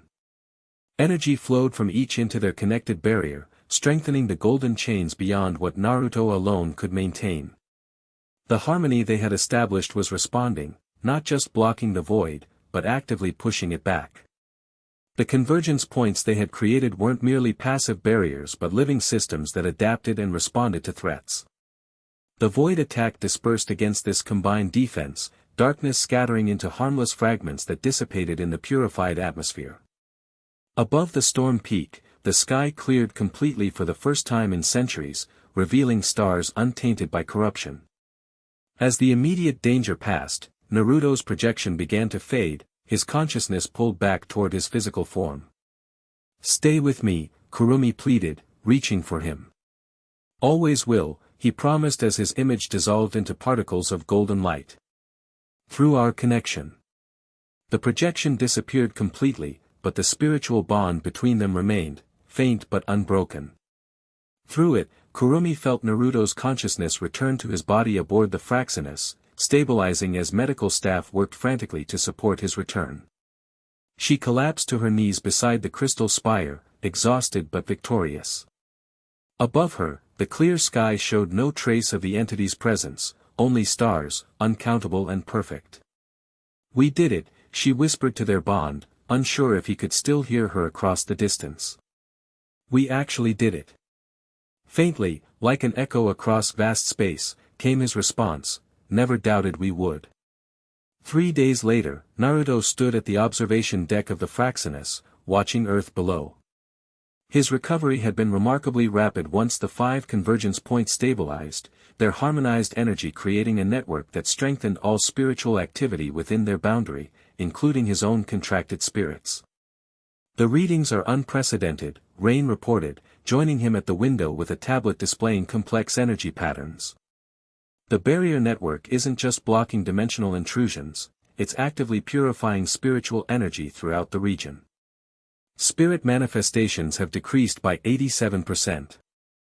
And those that do manifest are stable," Naruto noted. "No spacequakes." "Exactly." She adjusted her glasses, studying him with clinical interest. "Your contracted spirits have fully recovered as well. The harmonization technique no longer strains your network." "It feels different now," he acknowledged. "More natural, like they're extensions of myself rather than separate entities." "Evolution," she suggested. "Your connection with them is deepening." Naruto nodded absently, his attention drawn elsewhere. Though Rain couldn't perceive it, he was constantly aware of another connection, the spiritual bond with Kurumi that had never fully dissipated after establishing the 5th convergence point. Through it, he could sense her location, her general emotional state, though not specific thoughts without deliberate sharing. She had been keeping her distance since their victory, processing the unprecedented intimacy they had experienced during their connection. "The council has requested a formal meeting," Rain informed him, changing subjects. "They wish to discuss your status in this world now that the immediate threat has passed." "I'll meet them tomorrow," Naruto decided. "Today I have something else to do." Rain nodded, perceptive enough not to press for details. As she left, Shido entered, carrying what appeared to be a small device. "Our research team finally finished analyzing the dimensional readings from your arrival," he said without preamble. "I thought you'd want to know the results immediately." Naruto turned from the window, giving Shido his full attention. "Can I go back?" The question had lingered since their victory 3 days ago. With the entity defeated, or at least contained beyond their dimensional barrier, Naruto's thoughts had naturally turned to his home world. "Theoretically, yes," Shido replied, activating the device to display a holographic model of dimensional pathways. "The barrier network you established doesn't seal all dimensional travel, it specifically blocks void energy while allowing purified spiritual movement. Meaning I could cross back through the original tier point. If we reopened it in a controlled manner, yes. Shido manipulated the display, showing energy calculations. But there's a complication. Isn't there always? Naruto asked wryly.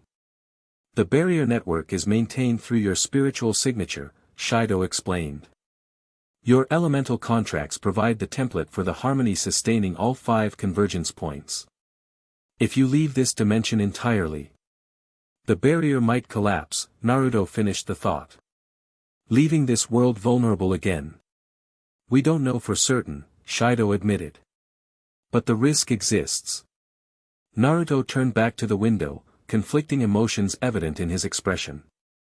So I've traded one cage for another.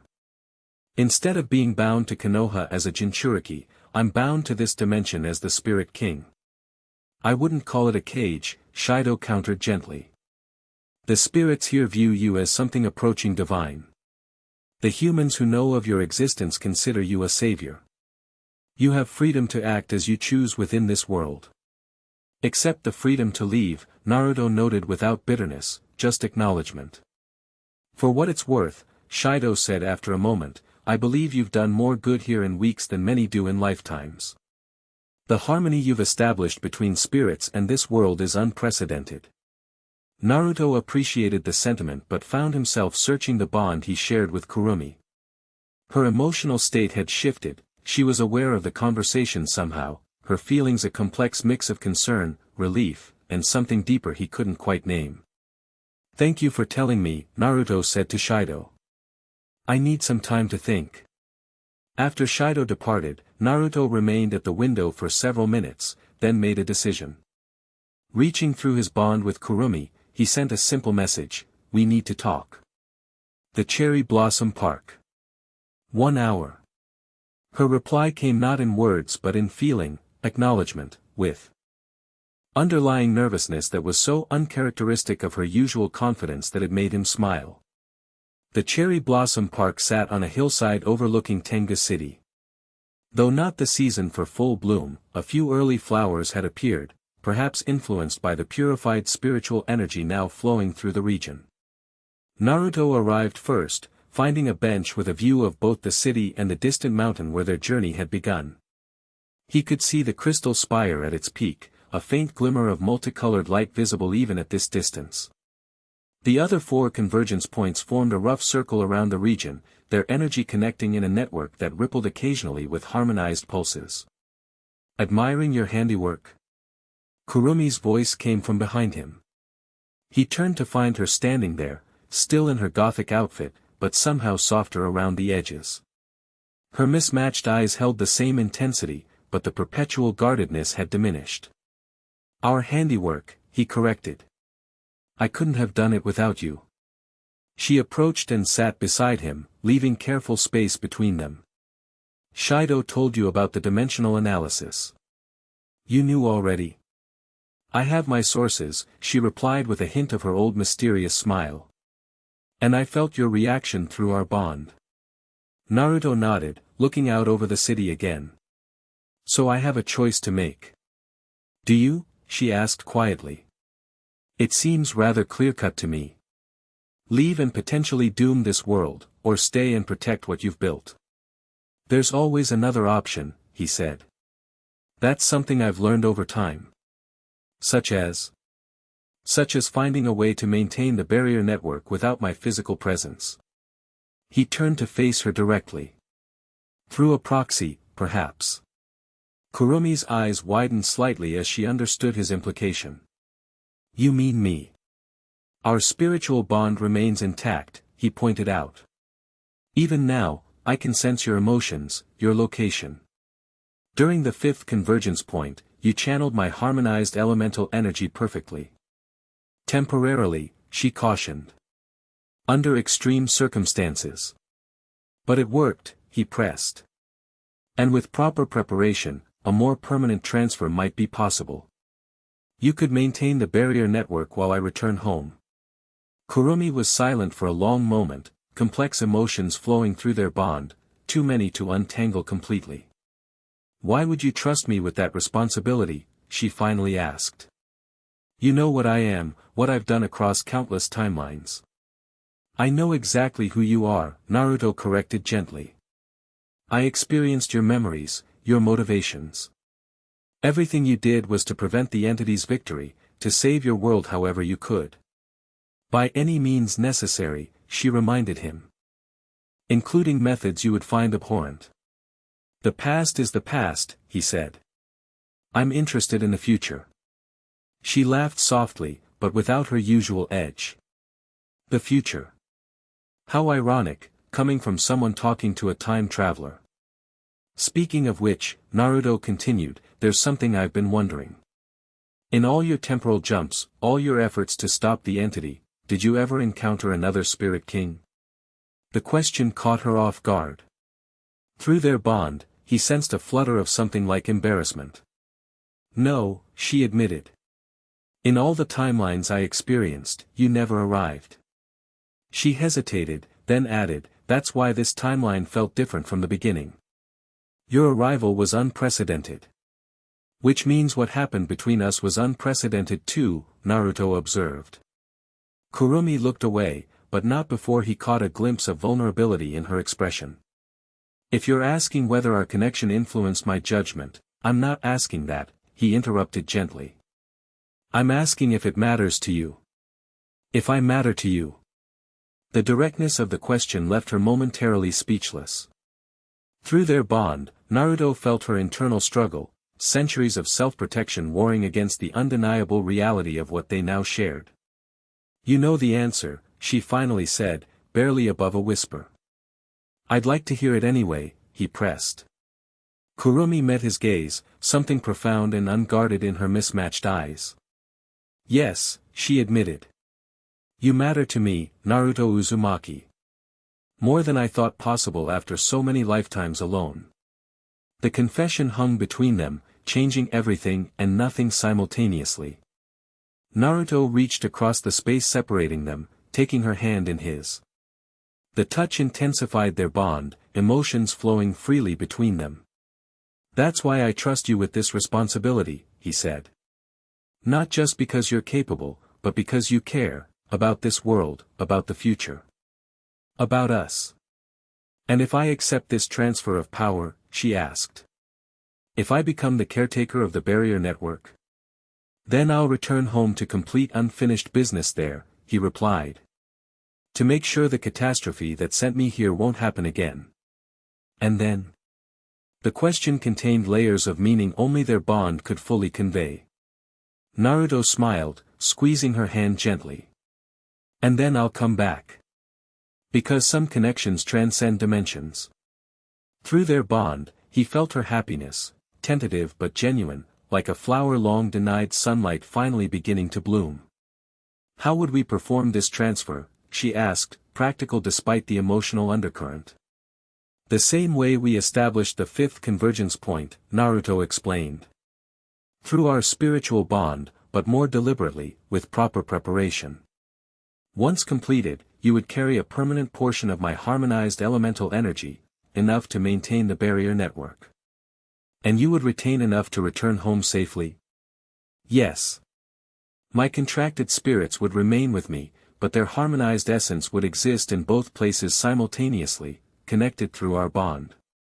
Kurumi considered this, her tactical mind evaluating angles even as her emotional response flowed through their connection.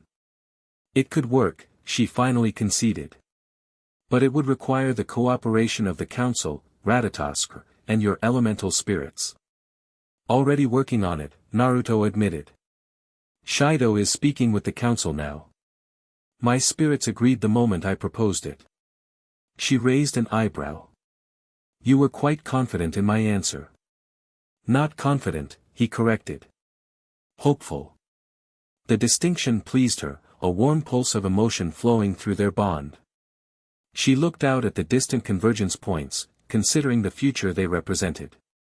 How long would you be gone? She asked. As long as necessary, but not a moment longer, he promised. The connection works both ways.